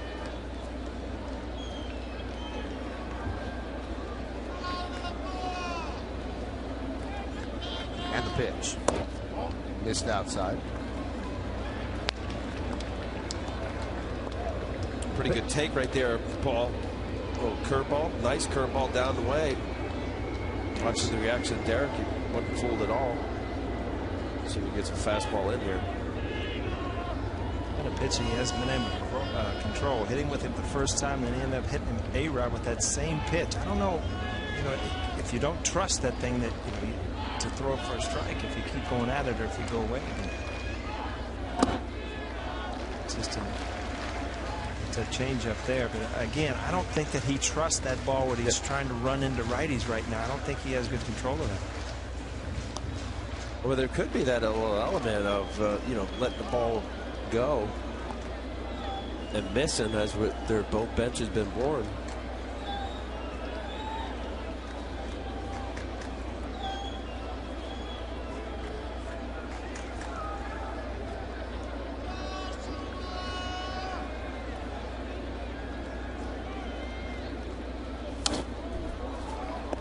Talk about spoiling the pitch. I mean, that's about as nasty a pitch as you're going to see. 92 miles an hour, little cutter right on the outside corner. Ball just keep going a little bit. Derek did a good job of fouling that pitch off, and as a hitter, you just hope that he cannot make that same pitch again. Right on the corner, too close to take. Grounded to short. Lowry gets Jeter for the second out. This copyrighted telecast is presented by authority of the New York Yankees and may not be reproduced or retransmitted in any form, and the accounts and descriptions of this game may not be disseminated without the express written consent of the New York Yankees. Here's Granderson. He's the difference in this game. Jeter hit leading off the first, and then Granderson hit a 3-1 pitch into the seats and right, and he gets plunked on the foot. And he'll take first. And that's what Al meant before. That's not an automatic ejection because that's obviously not on purpose.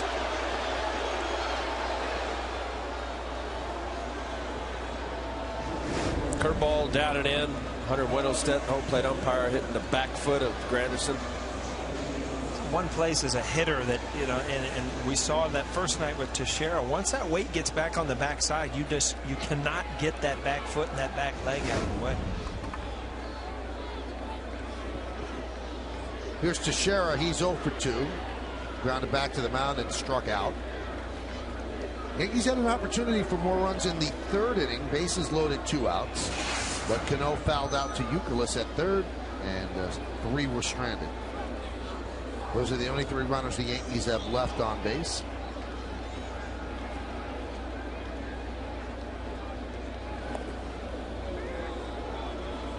Granderson dives back.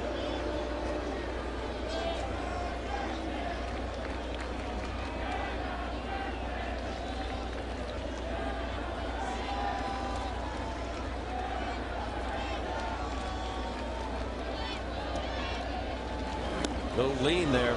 Looks like the Yankees have having a look of any opportunity to run off of Varitek and Josh Beckett. Josh Beckett has that big leg kick. He's vulnerable to good base runners stealing off him. Granderson 9 stolen bases.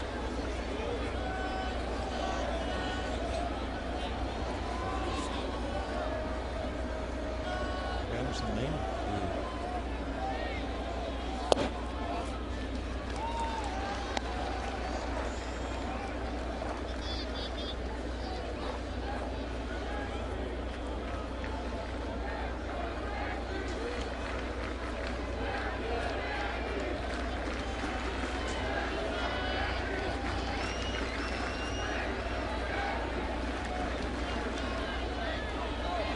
Swing and a miss. Runner goes. Throw to second. Got him. Good throw by Varitek. And that will do it here in the 5th inning. No runs, no hits, no errors, and nobody left on base. Lowry applied the tag, and Granderson was out. We go to the 6th.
After a 3-hour and 27-minute rain delay, Yankees lead 2-0. Rain delay at the start of the game, so both Sabathia and Beckett were not compromised. They never had a warm-up until it was time to play baseball.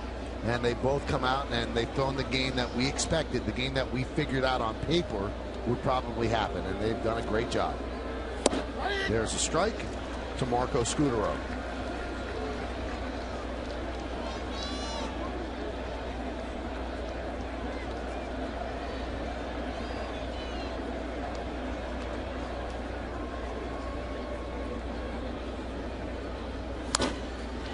Popped up, center field, Granderson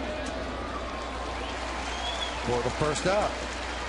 This day in Yankee history is brought to you in part by Audi, Truth in Engineering. And on June 9th of 1961, Roger Maris hits his 18th home run and Mickey Mantle hits his 16th home run in an 8-6 win over the Athletics at Yankee Stadium. That was June 9th. That was yesterday, Paul. Yeah, that read you should have done 20 minutes ago. I know. That's amazing, though. 18. I mean, what's Granderson? He's got 18. He's on a pace to hit 61. If that's.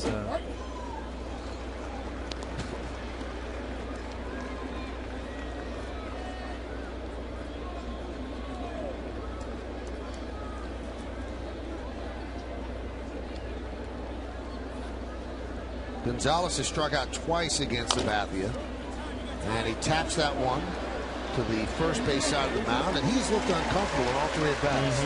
And another thing that, not that he made an out, and he hit a little dribbler there, but the one thing is, you see the type of hits that he does get. He does not get cheap hits. I mean, Carl Crawford, Derek Jeter, this is a base hit. And Gonzalez drives the ball in the outfield. I mean, he's hitting 330 coming into the game. I mean, it's and he doesn't get cheap ones.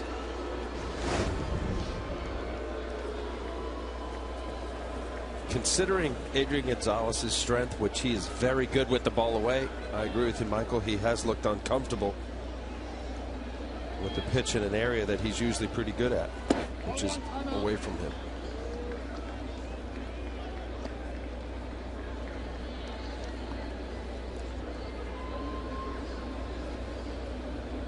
Adrian Gonzalez, as good as he is, 214 batting average coming into the 3 ABs now. CC's pitched him well. The fastball slider down the way combination was good. Fly ball, right side, long run for Swisher. He's there and makes the play. A 1-2-3 inning on 6 pitches for Sabathia. We go to the bottom of the 6th. It's 2-0 Bombers.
powered by Dunkin' Donuts. To get dunked, go to www.getdunked.com. The membership rewards from American Express, the social currency. And by Sands Casino Resort, Bethlehem Hotel, now open.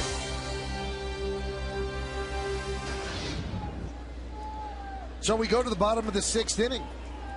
Josh Beckett against CC Sabathia, Teixeira, A-Rod, and Cano. 3, 4, and 5 in the Yankee order against the Sox right-hander. Grounded sharply to first. Gonzalez is right there. 1 pitch, 1 out.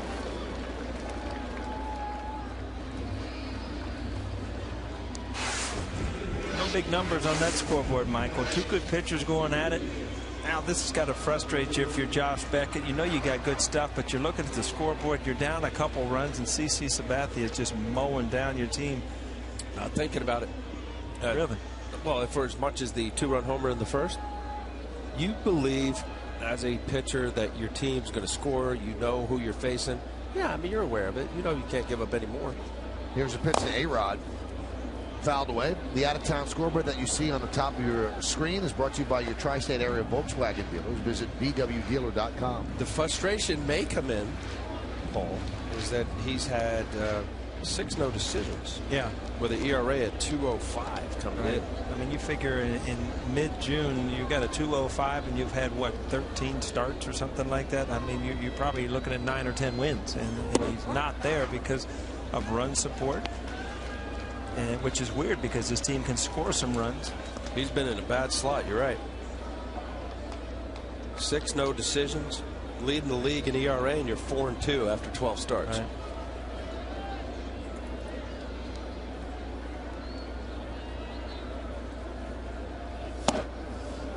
And A-Rod goes down on strikes. Both pitchers look very sharp. Again, this is that little cutter. Still good velocity. Doesn't get as much movement as the traditional cutter everybody's used to seeing from Mariano, but same kind of effect because he can run that fastball back in on you if you're a right-hander and then finish you off with that. So far tonight, Sabathia has 6 innings, 2 hits, and Beckett 5 2/3 innings, 2 hits, but he's given up the 2-run home run to Granderson, and that's really the difference in the game.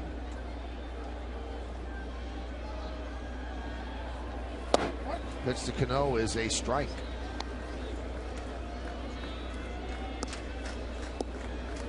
Look at this, Michael. Now they're delivering things to the booth. They feel so sorry for us here. They're just delivering sweets and all kinds of stuff. Don't just say they. The chief operating officer of the Yankees. It's not just they. Well, he felt bad for you. He's got a bunch of people behind him, so it's not just Lon. It's they, you know. That one is lofted down the left field line. It is a base hit. Fair ball bounces into the seats for a double for Cano. Well, there's that cutter. Effective from Josh Beckett. Saw how hard you hit it. Where slices off a little bit. Perfectly placed down the left field line. Carl Crawford can't get to it. Ball kicking away into the stands. Just inside the foul line.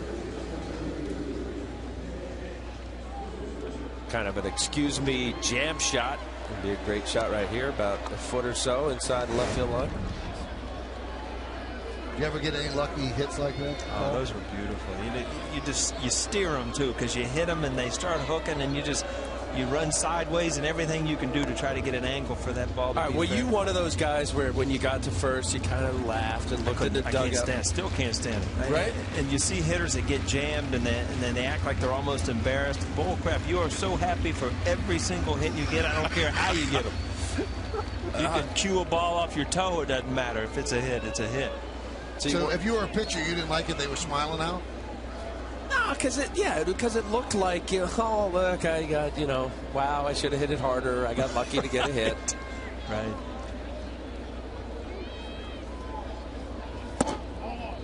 The pitch to Swisher is inside. One thing I've noticed, Alan, I think you've noticed the same thing. You and I could have been here till 4 in the morning doing a game. If we were just doing this game, Montrose would not have delivered snacks here. But Paul O'Neill's here. No doubt. It changes the narrative. It's the unbelievable. Warrior. The Warrior. You're right. Right. Yeah. I'm glad this is late night television because, this booth is out of control and it's not even my fault tonight, I'm thrilled to do games with Paul. Oh, he's look at this. Look, they're aging beats for us, too. That's Lobel's, and that's Paul's for tomorrow right there, that one. The last time I saw a row like that was like on Fred Flintstone. Tipped over the car. We had a little MYY steak. That doesn't happen. We normally get pizza. If Paul's not here, we're lucky to get White Castle, and he's getting NYY steak. And I love White Castle, by the way. So. This sliders. There you go. Do you even have White Castles in New York? Of course. You do? Didn't it originate Not here? every block. No, they originated in Detroit or Cleveland. I thought they were Midwest. They're Midwest. I think they started. I'll call my wife. Plenty of White Castles. She loves them.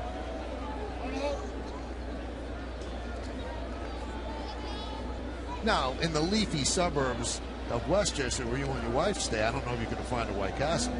Yeah, I haven't seen one out there, to tell you the truth. The leafy suburbs. Yeah, you've always got to throw those adjectives in there, yeah? The 3-0. And he walks Swisher.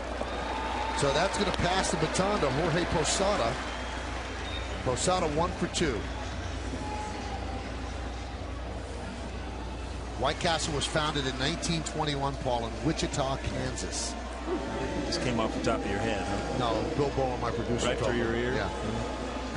Posada wants this next hit so badly to get off the interstate. He has been there pretty much all year, and he's starting to get hits. He had 3 hits the other night. He's 1 for 2 tonight. And I think that would be a huge weight to not look up there and see that number on the board.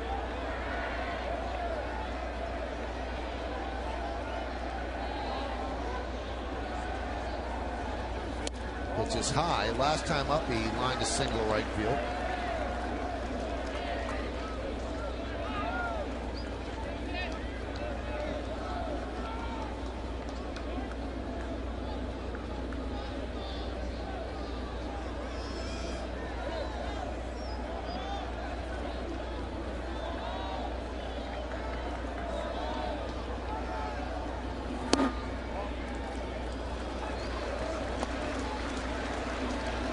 .222 in these situations, 2 outs and runners in scoring position.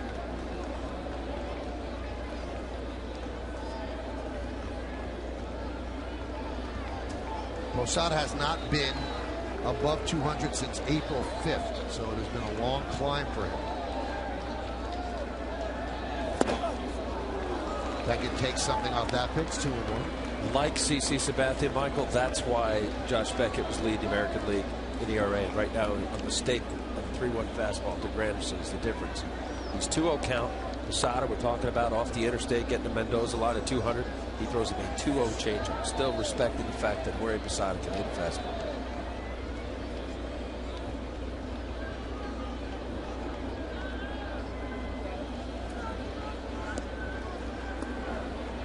Now they want to make sure about this pitch, so they're going to talk it over as Varitek and Beckett meet at the mound. Hey, voting is now open for the 2011 All-Star Game in Phoenix. Help send your favorite New York Yankees to this year's All-Star Game by voting up to 25 times at Yankees.com. Visit Yankees.com and cast your ballot now for your 2011 All-Stars. Vote early and vote often. Vote today at Yankees.com. They got the starting vote right now. Infield, right? No infield. The whole infield and Granderson? And we should. Russell Martin also. Is that counted? So. Yeah. Soft ground ball, and it stays fair. Now Posada never ran as Gonzalez steps on the bag, and that will do it here in the 6th inning. No runs a hit, no errors, and 2 men left on base. We have 6 in the books here in the Bronx, and the Yankees lead 2-0.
Just dropped by.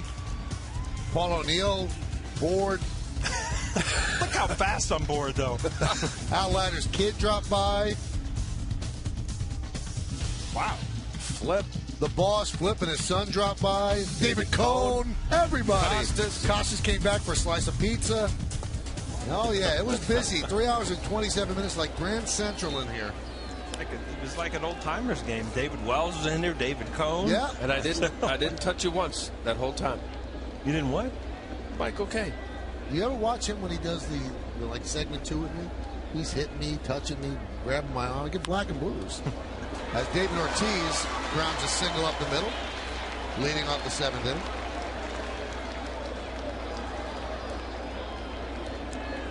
Fidelity scoreboard. It's 2-0 Yankees over Boston, and that scoreboard brought to you by Fidelity Investments. Turn here. Such a pride thing when you get hit from a pitcher, and the next time up you want to prove to them that it didn't affect you whatsoever. Probably gets a good swing. Got to be a tough at bat against CC. Here's Jed Lowry, fly ball to center, fly ball to right. 2-0 Yankees, top of the 7th. Line drive past the lunging Teixeira and down the right field line. Big Poppy round second. He's going to go to third. The ball gets past Swisher. Poppy is coming home. Lowry is held at third. It's 2-1. The Yankees lead the Red Sox. Swisher lost his footing out there and the ball got by him. And that allowed Ortiz to score.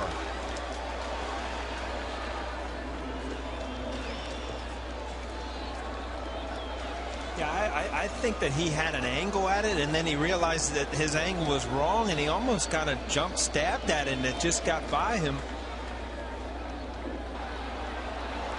Wow, we're talking about tripping and falling. Well, you would know that angle better than anybody, Paul. But I think it was so close to where that angle, how it goes straight. I think he anticipated it hitting off before it went straight down the line. If it hits that little sidewall right by where the bat boy stands, it'll shoot right out to you. That is Squibb toward third with the infield in. A-Rod fires across the diamond, and they get Crawford. And Lowry has to hold at third. That's a good play for A-Rod, and he really showed his arm there and had to with the speedy Crawford. Little cue ball, jam shot, firm throw. Looked like Crawford reaching for the bag, ended up being a little short. Tripping. Yankee infield will remain in. And here's Mike Cameron. So CeCe's looking for a strikeout or a pop-up.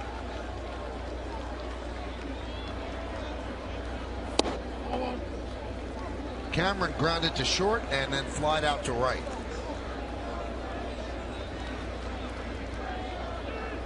So Ortiz with a single, Lowry with what was scored a triple, Crawford with a ground ball to A-Rod. Infield is in. 1-1.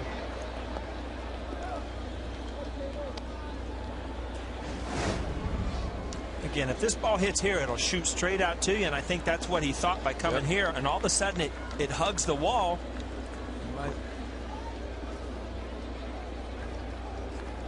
That's close there. That could have been a ground rule double, and if they would have called that, they'd have held Ortiz at third base. Foul back. CeCe 95 miles an hour. Cameron is 3 out of 4 this year, getting the run in from third with less than 2 outs. He's got himself in a count. 2 strikes for CC Sabathia can do a lot of things. How to get that strikeout.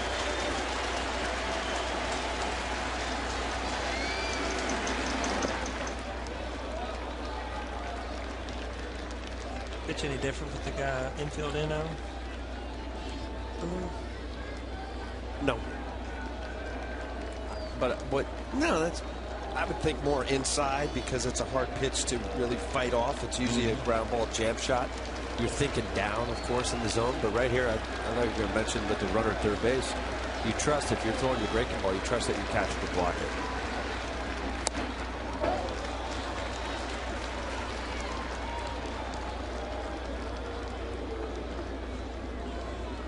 And really the plan, Paul, as a pitcher, as you go through what you think the scout report would be on that given at bat, and even as the game goes along. If you mentioned earlier in the game about Pedro Martinez, if he just got away with just fastballs, you know, I used to think about, if I was going to face Cameron in the first at bat, I'd like to do it in these pitches. Second at bat, maybe I introduce a curve or the show the changeup. Really try not to think about where your defense is.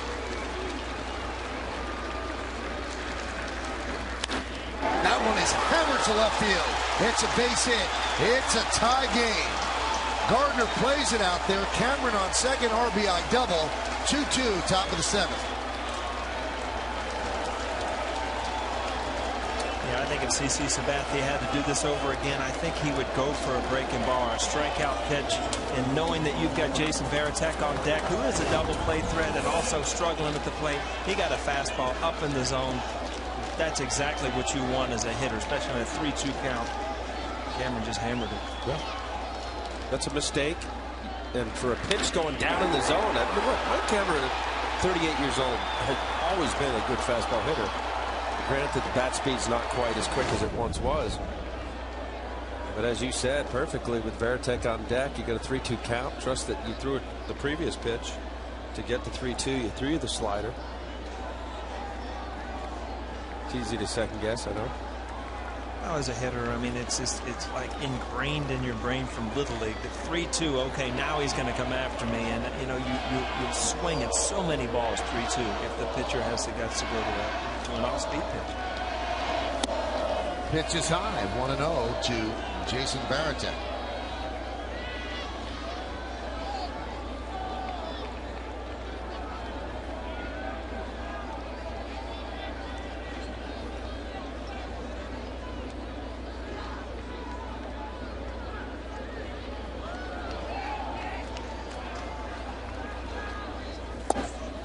Missed outside.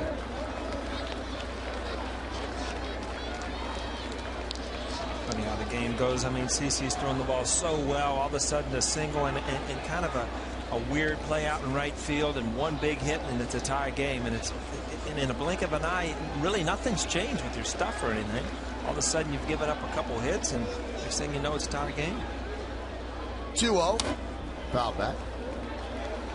I can see how a few of the pitches have been up. A couple of the fastballs up to Cameron. That last fastball to Varitek up in the zone.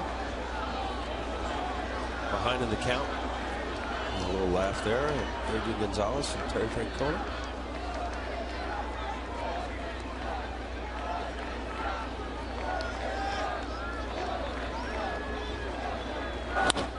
Punched out to right field. It's a base hit. Cameron held up. Charging his swisher to fire home, and Cameron is held at third.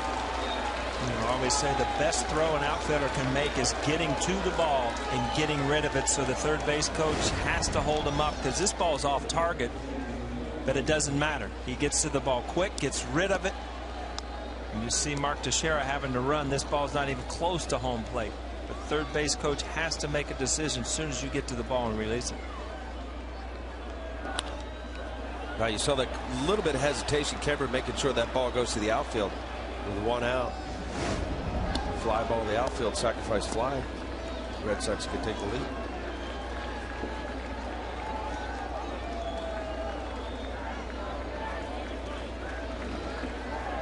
Ellsbury showed all kind of bunts last time up.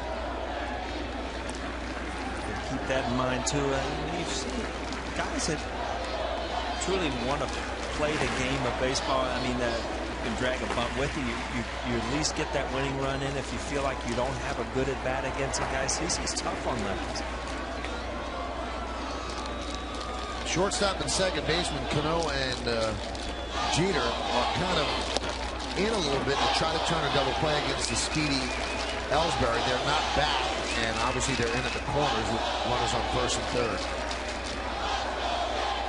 Seventh inning has been the worst inning for CC this year. He's allowed 12 runs in the seventh, more than any other inning. The next closest is the first inning when he's allowed 7 runs.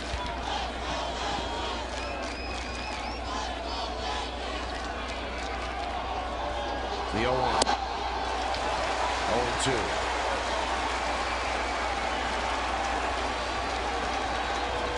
This year, he's gotten it done 75% of the time, 6 out of 8, getting runners in from third with less than 2 out.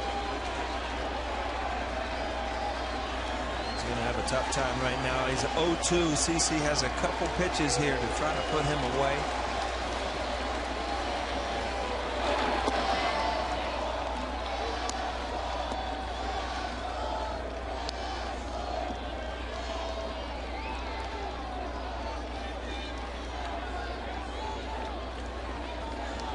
Next pitch will be his 100th.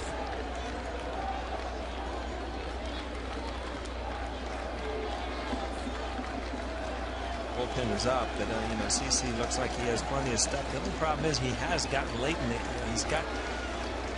the game for you, but you're in a tie game at this point. So the bullpen is definitely going to come into play. Yankees led 2-0 from the first inning on. You see how CC's pitches have broken down. And he had held the Red Sox scoreless till the 7th. Single by Ortiz, a triple down the line and right by Lowry. Then 1 out later, Cameron with a double to left. That tied the game at 2. Varitek then singled to right. We have runners on first and third with 1 out and Ellsbury at the plate. The 1-2 pitch. Grounded through the right side for a base hit. Cameron scores. Varitek stops at second, RBI single for Ellsbury, and the Red Sox have taken a 3-2 lead. You see CC Sabathia frustrated. I mean, he threw his pitch, he got a slider, got a little bit too much of the plate, but good piece of hitting by Ellsbury. And when the runner on third base, Teixeira gets off as far as he can, but there's a big hole over on that right side. Well, with the double play in order, the double play depth for the second baseman and Cano playing a little pinch up the middle.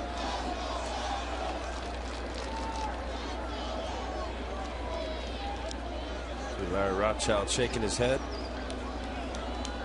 Part of the game, CNI singles, little bloops.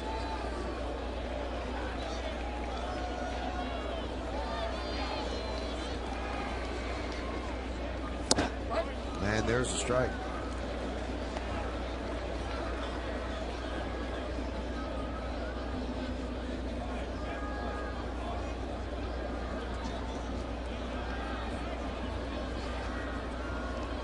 Oh for 10 since April 21st with runners in scoring position. 200 overall. 0-2. So it has unraveled quickly here in the 7th inning for CC. And Sabathia has completed at least 8 innings in his last 4 starts. He's battling to get through the 7th right here. Still just 1 out.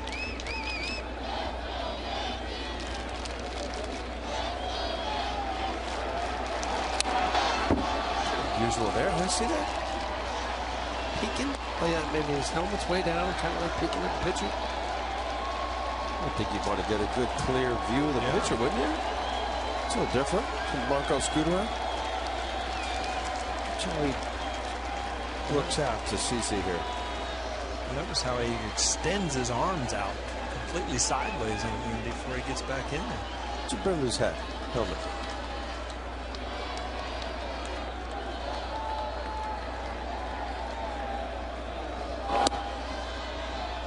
Count 1-2.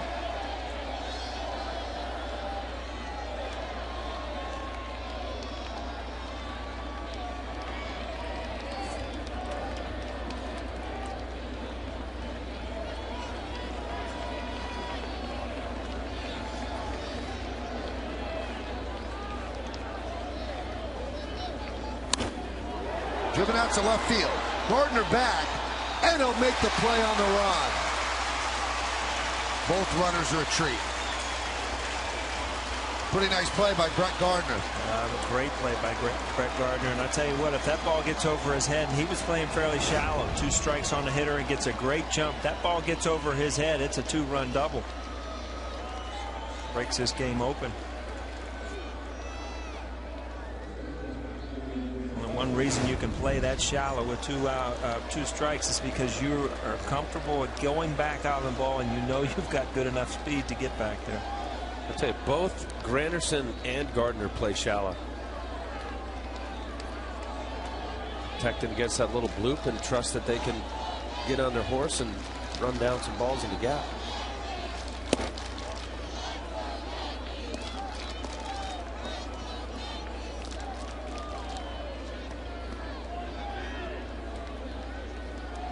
.351 in these spots, but one hit in his last 11 at bats with runners in scoring position.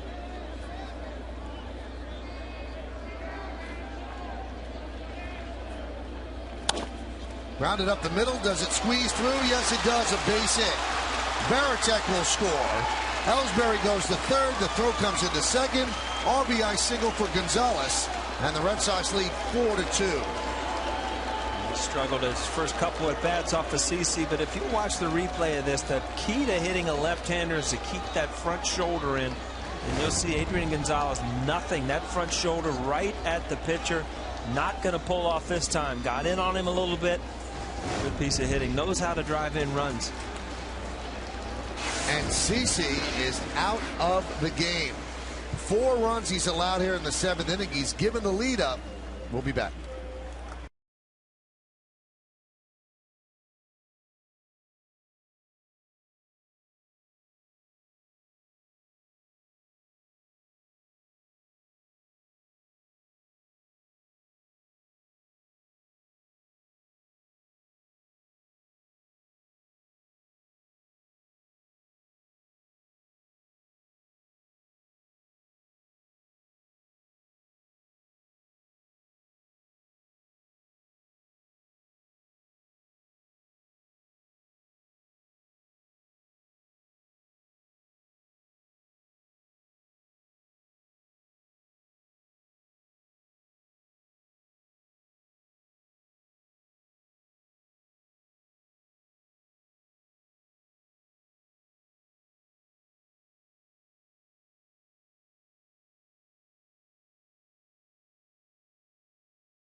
Hotel now open. Jacoby Ellsbury continues his hot hitting, 2 for 3 with a ribby. Adrian Gonzalez just picked up an RBI. Jed Lowry, a triple, a ribby and a run scored. David Ortiz, a single and a run scored. Crawford got a hit, a big one. Mike Cameron got a hit, an RBI, and Jason Varitek a hit and a run. So David Robertson comes on as Joe Girardi makes the call to the bullpen, brought to you by Verizon Fios. To get the best deals on Fios, you have to visit us online at verizon.com/getFios. Well, David Robertson going to be carrying the heavy lifting for the Yankee bullpen now with Jabba Chamberlain down. What a year so far. Look at the 38 strikeouts, 23 innings, dominant. Great fastball, great curve. And he'll face Kevin Youkilis. A couple of strange stats. In his last start against the Red Sox, which was back on May 14th, CC also allowed 4 runs in the 7th inning. And tonight, against a lefty-laden Red Sox lineup, the lefties were 5 for 12 against Sabathia. So Youkilis is the 9th batter that Boston has sent to the plate. First and third, 2 outs. That one's fouled back. Well, the big at bat in this inning, Mike, was definitely the Mike Cameron at bat. Bottom of the order. Deal with the leadoff single, and then the ball kicked around in right field. Swisher thinking maybe would have ricocheted off. Got the ground ball in third, and then a big double by Mike Cameron. Line drive, a base hit. And the onslaught continues. Ellsbury scores. Gonzalez moves to second. An RBI single for Youkilis. It is now 5-2 Red Sox. I don't know what to say other than the Red Sox are rolling right now. Guys that haven't been hitting are hitting. The guys that have been hitting or continue to hit offensively this series. They've been something direct. I mean, they're scoring runs. They're getting hits, big hits with men in scoring position. Now here's a guy who started it, David Ortiz, with a single up the middle.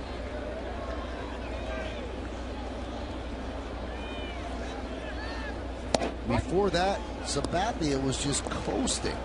Before the single by Ortiz, he'd given up 2 hits and no runs over 6 innings, and that started the ball rolling down the hill, and right now it's turned into a little bit of an avalanche.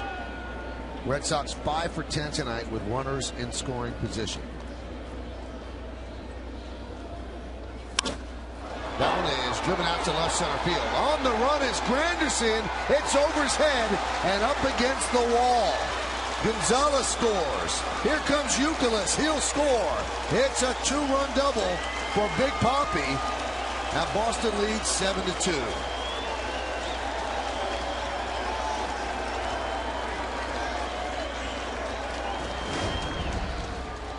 Ball running away. Looked like a cutter that ended up staying on the plate. Granderson played a little shallow. Didn't matter, off the wall. Big double for David Ortiz. 2 more runs. Ortiz, who got hit earlier in the game, obviously pumped up with his 2 hits in this inning. Well, no doubt about it. That'll bring out some emotion in you. You want to show that you can come back from it, and he has. 2 at-bats after that, base hit, and now a 2-run double.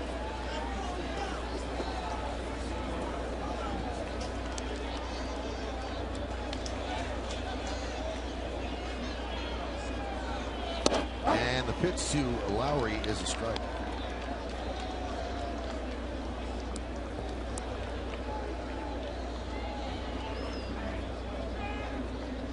Seven runs in the 7th inning for the Red Sox.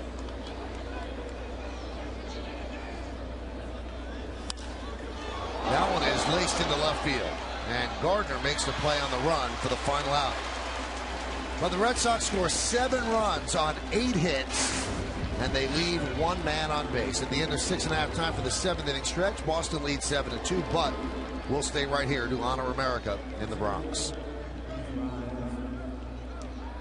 For a moment of silent prayer as we remember the servicemen and women who are serving our country at home and around the globe.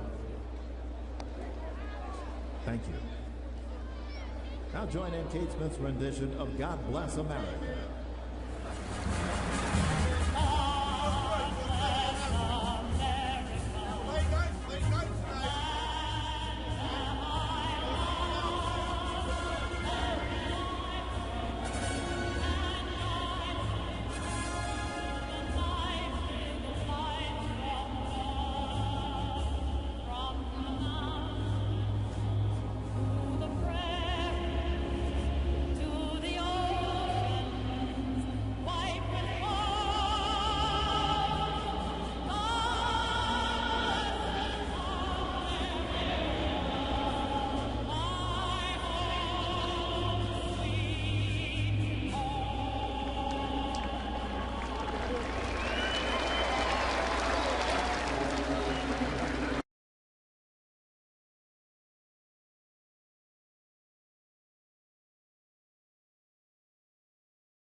Box score brought to you by Sands Casino Resort Bethlehem Hotel, now open. Curtis Granderson, a home run, a 2-run shot in the first inning, and that's really the offense for the Yankees. Cano's had a hit, and Posada's had a hit. That's it, 3 hits in 6 innings against Beckett, who now has a 7-2 lead. And Brett Gardner leads off and takes a strike here in the bottom of the 7th. It'll be Gardner, Cervelli, and Jeter, 8-9-1 against Beckett.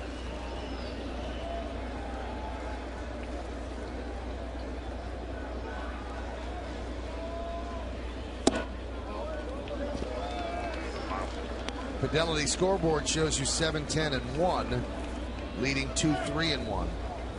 See Beckett's reaction to that. Looked like a curveball right down the middle of the plate. I think it fooled the umpire. But, you know, the one thing this series has shown, Michael, is the offense of the Boston Red Sox. And, you know, the Yankees are going to have to figure out how to get this thing going where they throw up some runs, take some pressure off the pitching.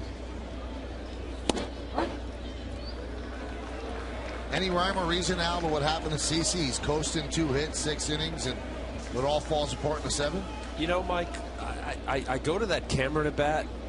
I mean, I'll almost get, you see how it plays out. Ortiz gets a single, then the Jed Lowry triple. Crawford, little nubber. A-Rod has a great play in the 2-2 count. He leaves a fastball up, out, over. That one's popped up. Euclid. 1 away. And then I really just think some of the pitches were up. I think Ellsbury, a little C&I single past Cano to the right. I know it's part of the game. Adrian Gonzalez up the middle, and you know, before you know it, it does feel like the wheels are falling off.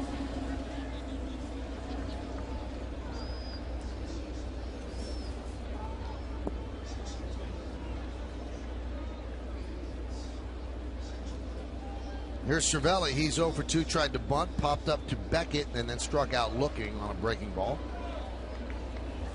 Pitch outside. And there really wasn't anything where you'd say, okay, the velocity dropped, or he was, you know, scattering his bad command on his off-speed pitches. Got behind on Varitek. Was really the only one he got behind that whole inning.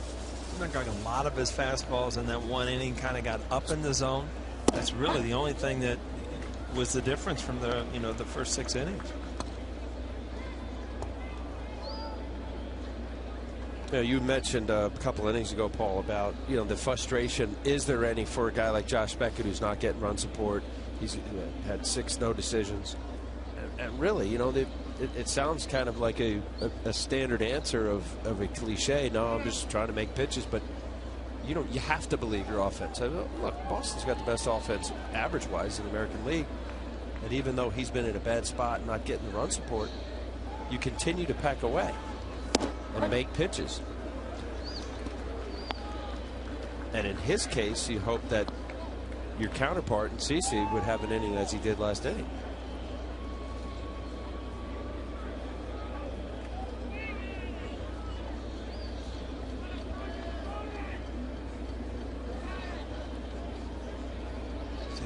Bullpen up again. I mean, Robertson's so important now. You can't, you've got to get him out of the game so he's available tomorrow.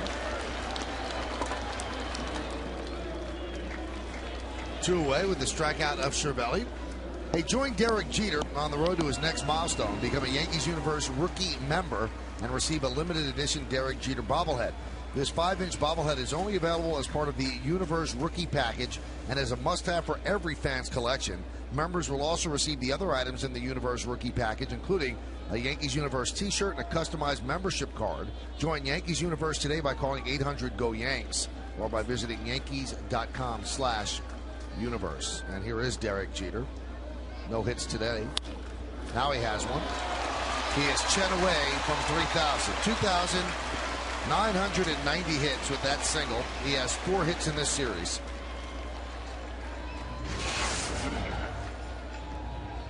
Ten away from Roberto Clemente. Well, Josh Beckett's got a lead. He's going to go right after hitters. Derek Jeter gets a fastball out over the plate, drives it right back up the middle.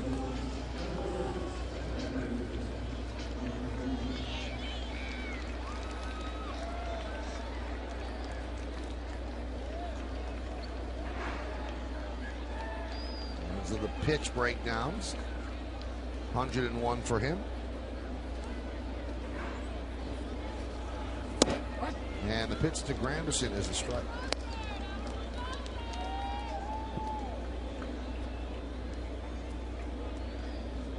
Two-run home run by Granderson. Essentially the Yankee offense. He's homered, walked, and was hit by a pitch.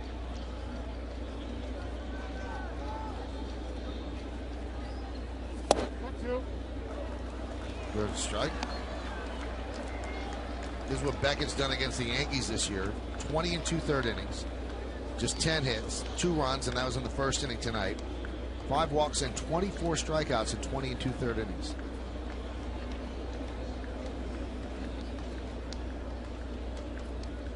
Against the Yankees, lifetime 12 and 7, 5.66. Jeter goes, but Granderson swings and misses, and that will do it. No runs a hit, no errors, and 1 man left on base. We go to the 8th inning. It's 7-2 Boston.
Ever in baseball.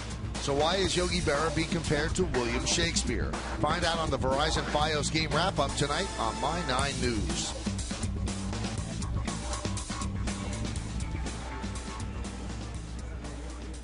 Well, Jeff Marquez is making his Yankee debut. Yankees picked him up on waivers from the White Sox. They had actually originally drafted him. So Marquez, a part of the Yankee bullpen now. This is what he did at AAA Charlotte this year. 3-4, 3.97. 53 hits in 47 and 2/3 innings. And he was actually in the Swisher deal that brought the Yankee right fielder to the Bronx. And Marquez went to Chicago. Wow, I would think in the next 3 weeks or so that you might see some people coming up from the minor leagues getting some opportunities to show if you can pitch here or not. Whether they're the young phenoms down there or a couple guys that you pick up off the wire. I mean, you've got to get some guys in here that you trust to get people out. Well, I would think, and it's certainly opportunity. You know, as a pitchers, with Marquez being here, Marisani, that you get an opportunity to say, hey, let me show what I can do. Maybe I could be a guy in the mix here. And that's the way the Yankees envision their bullpen, at least the first 3. And a slew of injuries have weakened what was a strength on this team.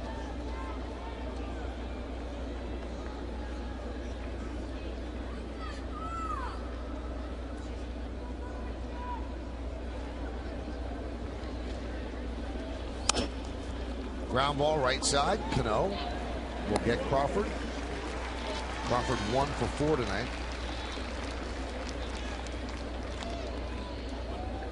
Born in California, 41st overall pick in the 2004 draft by the Yanks. As we mentioned, he was traded to the White Sox in the Swisher deal. One major league game, and that was last year with the White Sox. He actually allowed 2 runs, including a home run in 1 inning pitched.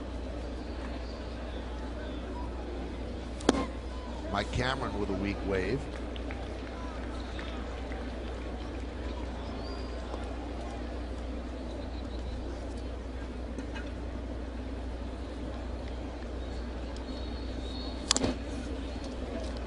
The paid attendance tonight was 48,845, and that's the largest paid attendance of the year here at Yankee Stadium. The actual turnstile count was 41,120, but I'd say in the ballpark right now there might be 10,000 people. They all started to exit when the 7 runs went on the board in the 7th inning. But a 3-hour and 27-minute rain delay. There were plenty of people here at the start of the game. Plenty of excitement, too. I mean, the crowd was into the game.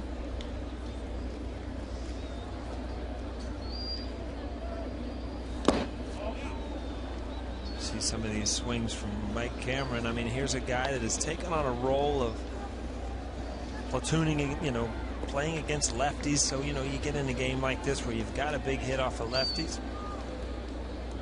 Manager Tito Francona is going to keep him in the game, but you know, you just see his at bats off righties who just aren't like they are off the lefties. Cameron down looking. You know that Terry Francona, Tito, that was his nickname. Yeah. Dad was Tito, right?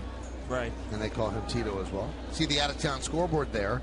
Brought to you by Bose Video Wave, the only HD display with Bose sound built inside.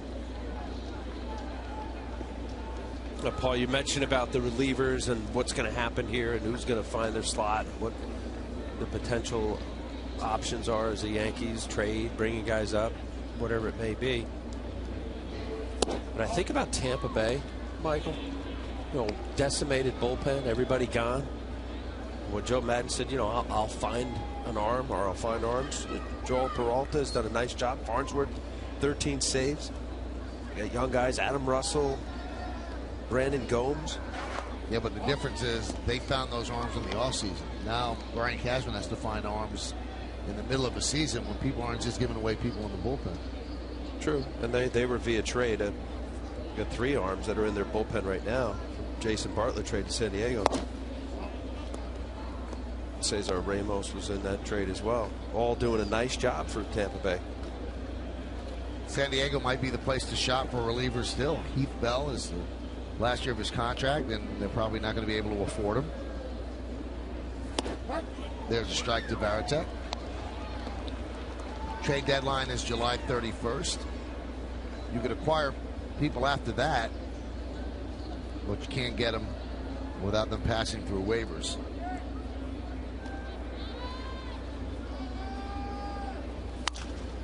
Shattered bat and a ground ball to Cano. So a 1-2-3 inning for Jeff Marquez in his Yankee debut. We go to the bottom of the 8th. Red Sox 7-2.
Toyota, which was the biggest and best Yankees-Red Sox player rivalry of all time? Was it A, DiMaggio Williams, B, Mattingly Boggs, C, Munson Fisk, or D, Rivera Papelbon?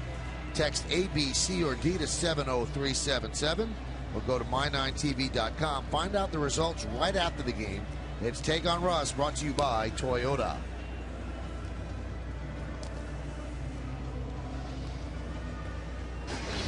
Every other game in the big leagues over, even the West Coast games. So we are the only game in the sport going on right now. Bottom of the 8th inning. That just finished up. Cincinnati beating San Francisco. And we have a new pitcher for the Red Sox. It's Matt Albers as Josh Beckett pitched a strong 7 innings. You know, one rivalry that wasn't on there, and you'll remember it, Michael, is back when Garcia Parra was the shortstop. And, you know, there was a lot of talk every series because, you know, there was that group of 3, A-Rod, Derek Jeter, and Garcia Parra. So it was always a, you know, a series of, you know, to watch the shortstop. Good point. Yeah, it's good one.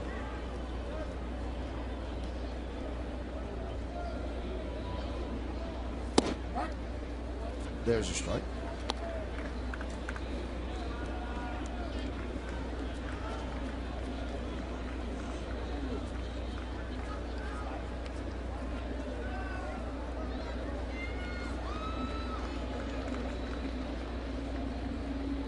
One to Teixeira.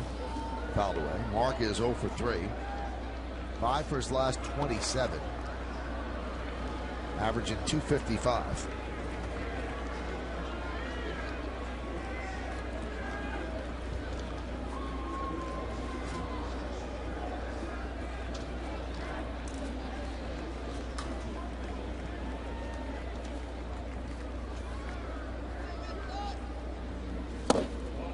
Count 2-2. Yankees got 2 quick runs in the first inning. Derek Jeter was plunked by Beckett, and then on a 3-1 pitch, Granderson hit one in the seats in right field, his 18th homer of the year. That was 2-0, and it held up until the 7th when the Red Sox exploded for 7 runs on 8 hits. And that's where we stand right now, bottom of the 8th inning, 7-2 Boston. Hot shot to first base. Gonzalez steps on the bag, 1 away.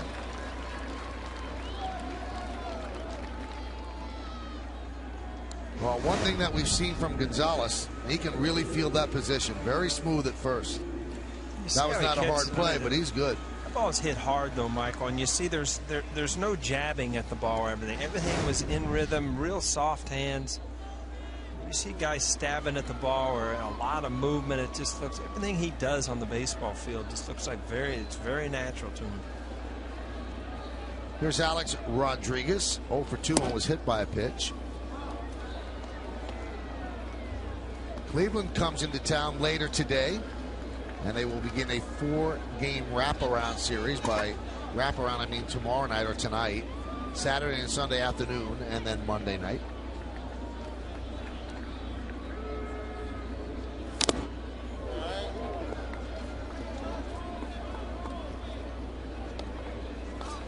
Cleveland's probably in town now. They didn't even play today, so they are in town. So if you're watching Manny Acta, how you doing? Manager of the Indians.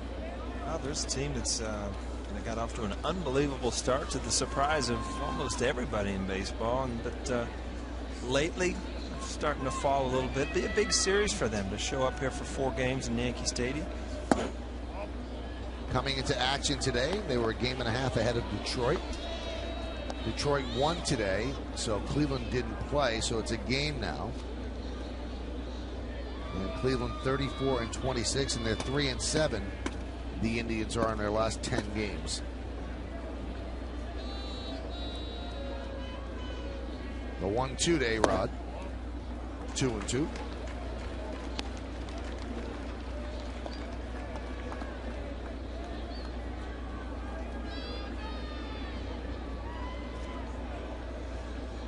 The 4 probable pitchers: Fausto Carmona tomorrow, Mitch Talbot on Saturday, Josh Tomlin on Sunday, and Carlos Carrasco is on Monday. Those were the 4 right-handers that will go for the Indians. A-Rod's worked the count full.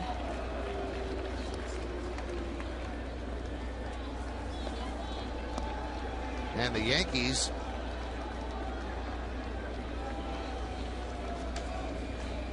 will line up 4 right-handers as well.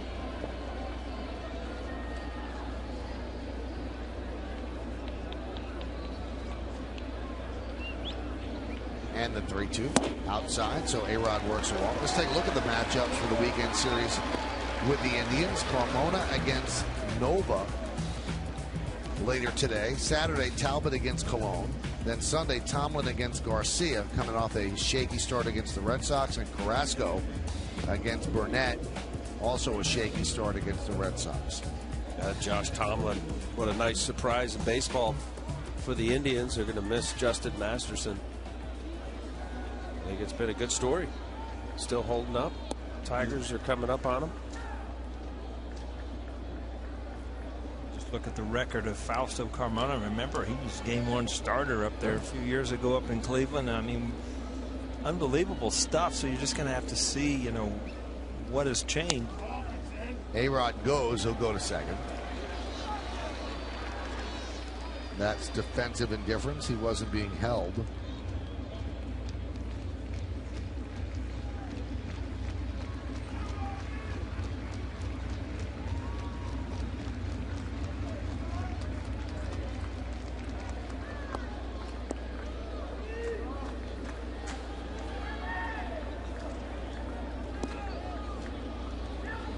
Cano double, a blooper to left field just inside the line that bounced into the seats. That was in the 6th inning.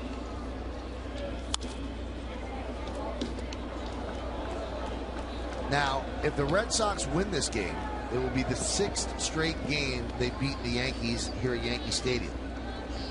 Now, coming into this game, they obviously had a 5-game road winning streak, and it's the 5th season in which Boston has had a 5-game road winning streak against the Yankees. It happened previously in 04, 12, 13, and 39. The only year in which the Red Sox won more than 5 straight decisions against the Yankees in New York was back in 1912, and they were 10-0 in New York against the Yankees. And that's when the Yankees were still the Highlanders. They didn't even have the interlocking NY at that point. They didn't even have numbers on their back.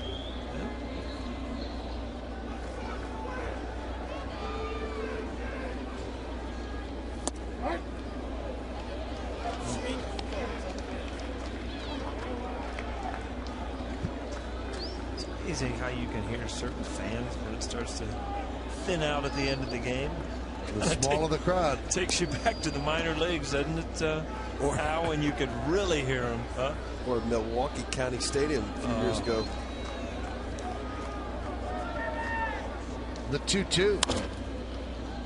Grounded to second base. And Canoa's out as A-Rod moves to third. The Yankees have been able to do very little offensively. Yesterday they put some runs on the board, but to no avail. They never had a lead. The only lead they had this series was 2-0, and that was tonight. That's the only time they had a lead the entire series. Talked about Josh Beckett. I mean, he comes into the game with a 2.01 ERA and didn't do much to up that tonight. Gave up 2 runs early and then absolutely shut the door the rest of the game. He's a power pitcher that has added some other things to his whole repertoire out there, but again, he'll battle you. Got great stuff. Gave up a couple runs, and when CC was throwing up zeros, he continued to keep his team in the game and busted out for a big 7th inning. The 0-1. Looped into center field. Ellsbury is there, and that's going to do it.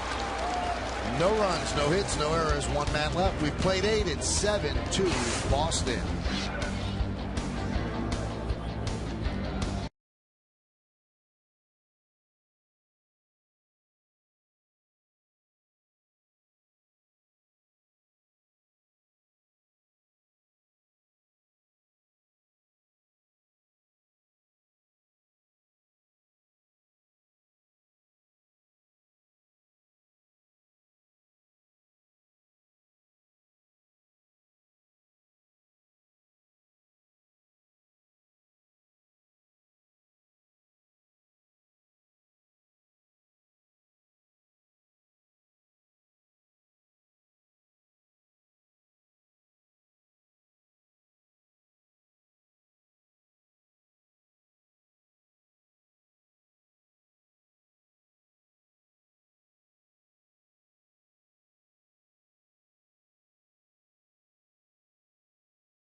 by Hershey Park. This was in the first inning. First inning, Jacoby Ellsbury, but it hasn't been only in the first inning. 7 for 13 in this series against the Yankees. We talked about it. He has really had a resurgence all year from last year. He's made himself welcome to being in that #1 hole. Has done a lot of good things for the Boston Red Sox this year. 2 for 3 tonight, and that gives him a 7-game hitting streak. And he's 14 for his last 32 as well. He's been on fire. And that one is chopped over the mound. And Cano gets him. Oh, what a play by Cano. Ellsbury is very fast, and Cano really with a quick release and a strong arm. That's not the only good play he's made, but this here, I mean, it's barehanded, same thing.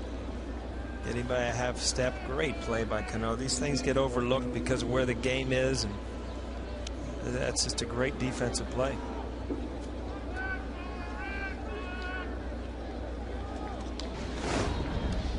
Now, you mentioned about the Highlanders, or I mentioned the Highlanders, Paul, and you said there was no interlocking NY. And Michael Margulies of the Yankee PR department says that the interlocking NY actually debuted in 1909. Really?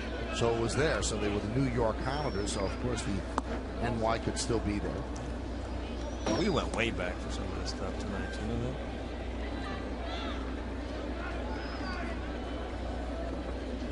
Poor little guy.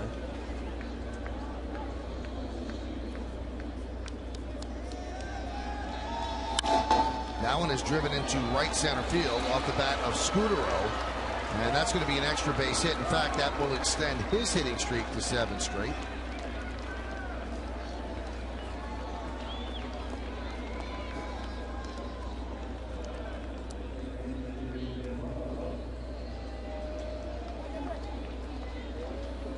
Now, the Yankees actually came into being in 1903, but they became the Yankees in 1913. And the interlocking NY was actually designed by Tiffany for New York City policemen, and then it became part of the Yankee uniform.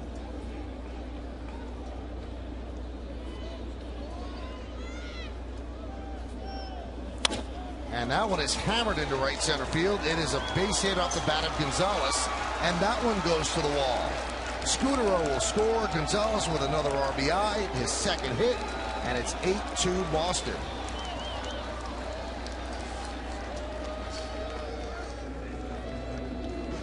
Well, it's game out of hand, and Jeff Marquez trying to show Joe Girardi and the Yankee coach and staff organization that you can have a good outing here, leaving a couple balls up. Scudero hitting the ball almost in a similar place, a little bit further right center field toward Nick Switzer.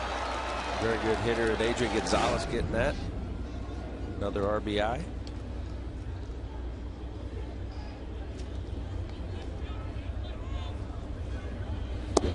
It's funny because Gonzalez's first couple at bats tonight, you're just thinking, you know, he had horrible at bats. Well, he's maybe get out of here and have a bad night, but all of a sudden he drives a ball up the middle last time, then he drives one out in the gap, ends up having a great night, adding to his league-leading total in RBIs.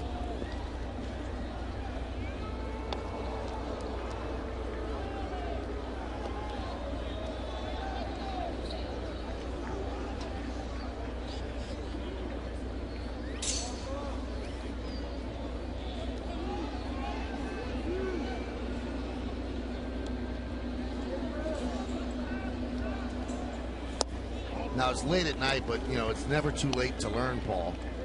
In 1912, the Yankees put pinstripes on their uniform for the first time. And in 1917, they actually removed the NY from the uniform, and it was just pinstripes.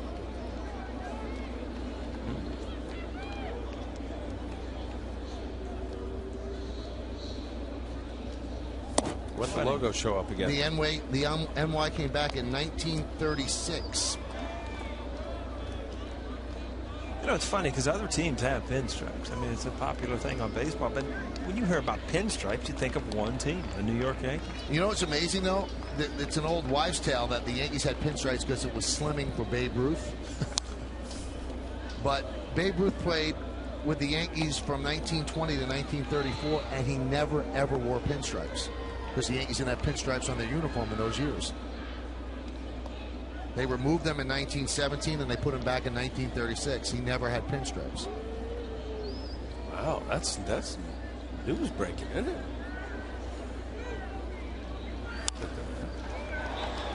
There's a fly ball in deep left center field, and Granderson makes the play.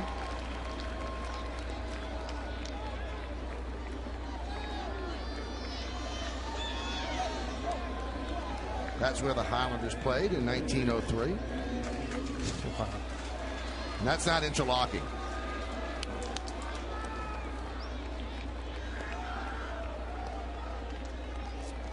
Now I take that back. I take that back about the pinstripes. I misspoke and misread. He didn't have the NY on his uniform the entire time. He had the pinstripes.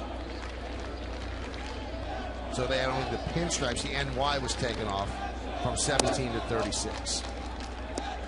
So we didn't have breaking news. I'm confused. No, it is 1:30. I'm a little confused. I'm going to try to figure it out at this point. You got that all, everybody? I like the way you started with the research. It's never too late to learn. Never. That one is laced into left field, and Gardner makes the play, and that'll do it. Here in the ninth, 1 run, 2 hits, no errors, and 1 man left. The pinstripes and the interlocking NY go to the bottom of the ninth.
New York Yankees baseball on My 9 is brought to you in part by Verizon, America's largest and most reliable network. Bad Teacher in theaters June 24th. And by Jeep brand. We don't just make SUVs, we make history.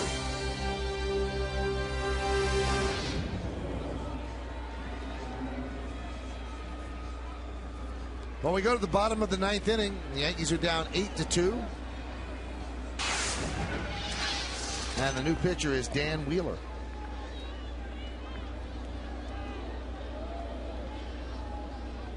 And he will face Jorge Posada.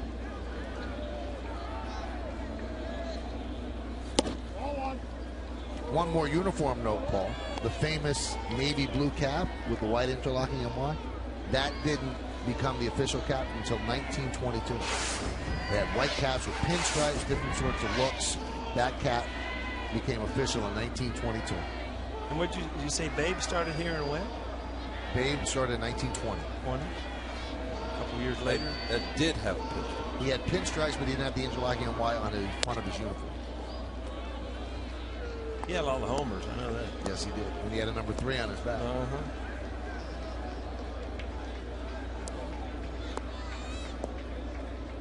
And did you realize that, I'm sure you know this, Paul, that they used to have the numbers by your spot in the lineup. That's why Babe was 3 and Lou was 4. Problem is, though, with that, I mean, what if you started the year hitting 3rd and you ended up hitting like 6th? I always wondered that, and nobody's been able to answer. I don't know. I guess they didn't change the number. And I guess they didn't change the lineup that much. That's right. You can't change me, Skip. I'm hitting 3rd. I'm number 3. What do you think, in your mind, most famous athlete of all time, Babe Ruth? Yeah, I would think so. Yeah? He transcended even sports. Where's Muhammad Ali in there? He's in there. Jordan Ali. Jordan Ali. But, I mean, Babe Ruth, everybody in the world knows Babe Ruth. And popularity to professional sports, probably. He started, I mean, the big popularity. And those of the people who did know Babe Ruth probably had his kid right. That wasn't his. That was a daughter of the president. Oh, that's right. Baby Ruth. Everybody thinks it's Babe Ruth. I'm learning so much, and I just hope I can contain all this stuff in my mind for tomorrow. And that one is looped into right field. A base hit for Posada. And that'll do it. That's his 2nd base hit, and that'll get him over 200. This is going to say, if nothing better happens tonight, Jorge Posada got over 200. After the game, he's widely regarded as the best catcher ever in baseball. So why is Yogi Berra being compared to William Shakespeare?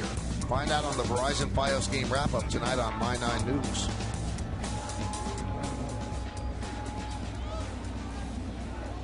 And that's the first time since April 5th that Posada is over 200.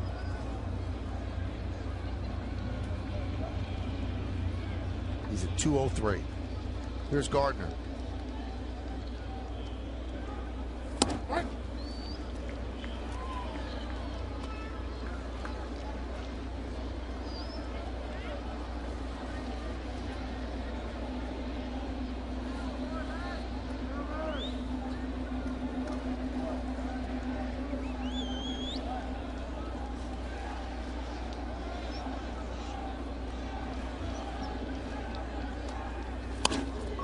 Ground ball is short. Let's see if they turn 2. There's 1. And it's tough to double up Gardner.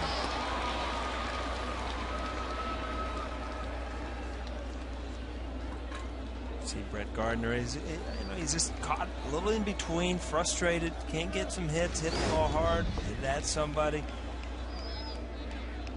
Again, gets down the line quick. That's about as easy a double play, and that just, you see Gardner just outrun the ball.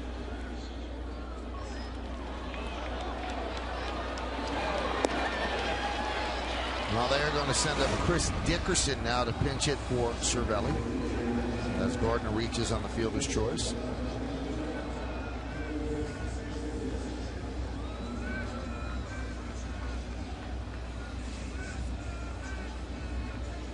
One of the great lines that Babe Ruth had, I guess, during the Depression, he made $80,000 a year. And that was more than the president. And it was brought up to him, you're making more than the president. He goes, I had a better year.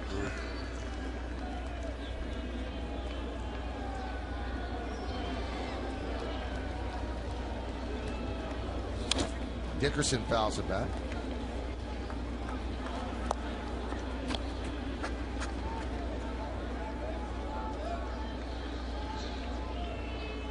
The president, I mean, the president was $200,000. Is it still $200,000? No, I think it's 400. Is it? Yeah. So it's probably still under minimum salary for a major league. It is under minimum, yeah. President Barack Obama is making less than Chris Dickerson, who lines a base hit to right field. Gardner will go to 3rd, and Dickerson picks up a pinch hit double.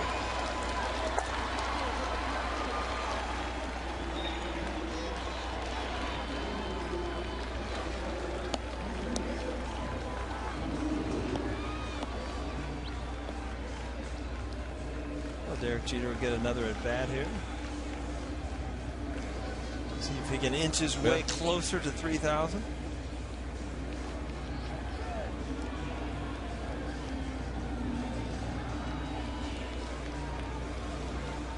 Well, he's picked up 4 in the first 3 games. This is his final at bat tonight. So let's say he doesn't get a hit here.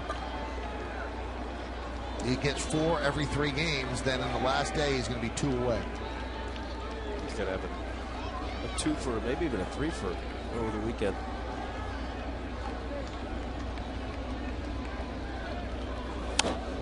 But if he gets a base hit here, that's 5 in 3 games, and that changes the narrative. Then he gets 15 and gets to relax and get the day off next Thursday against Texas.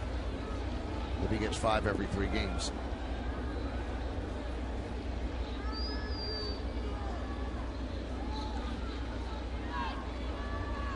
Second and third, 1 man out. Yankees trail 8-2, bottom of the ninth.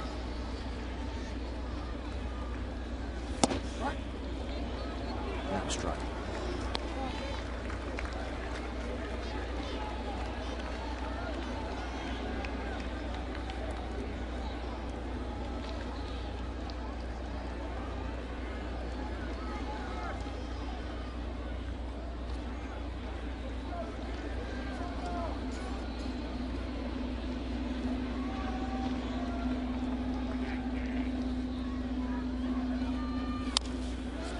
That one's chopped to short. That's going to get in a run.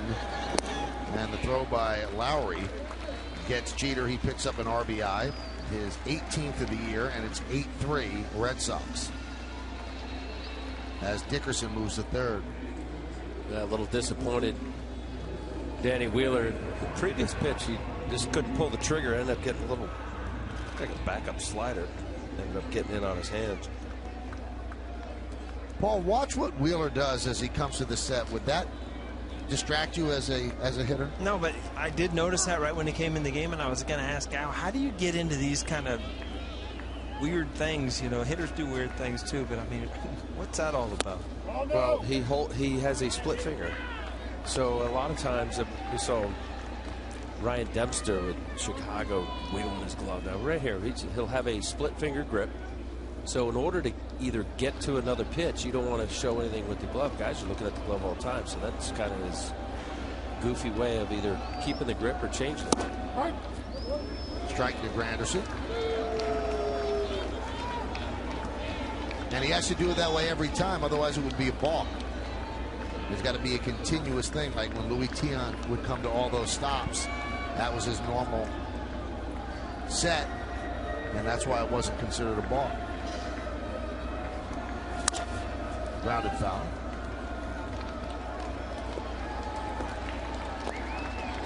Didn't Papelbon do something like that with his head? Something he's trying to turn. Well, he would do that as he was just about to look into the glove with his lips pursed.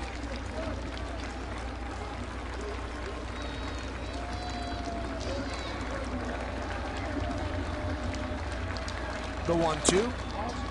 Missed inside.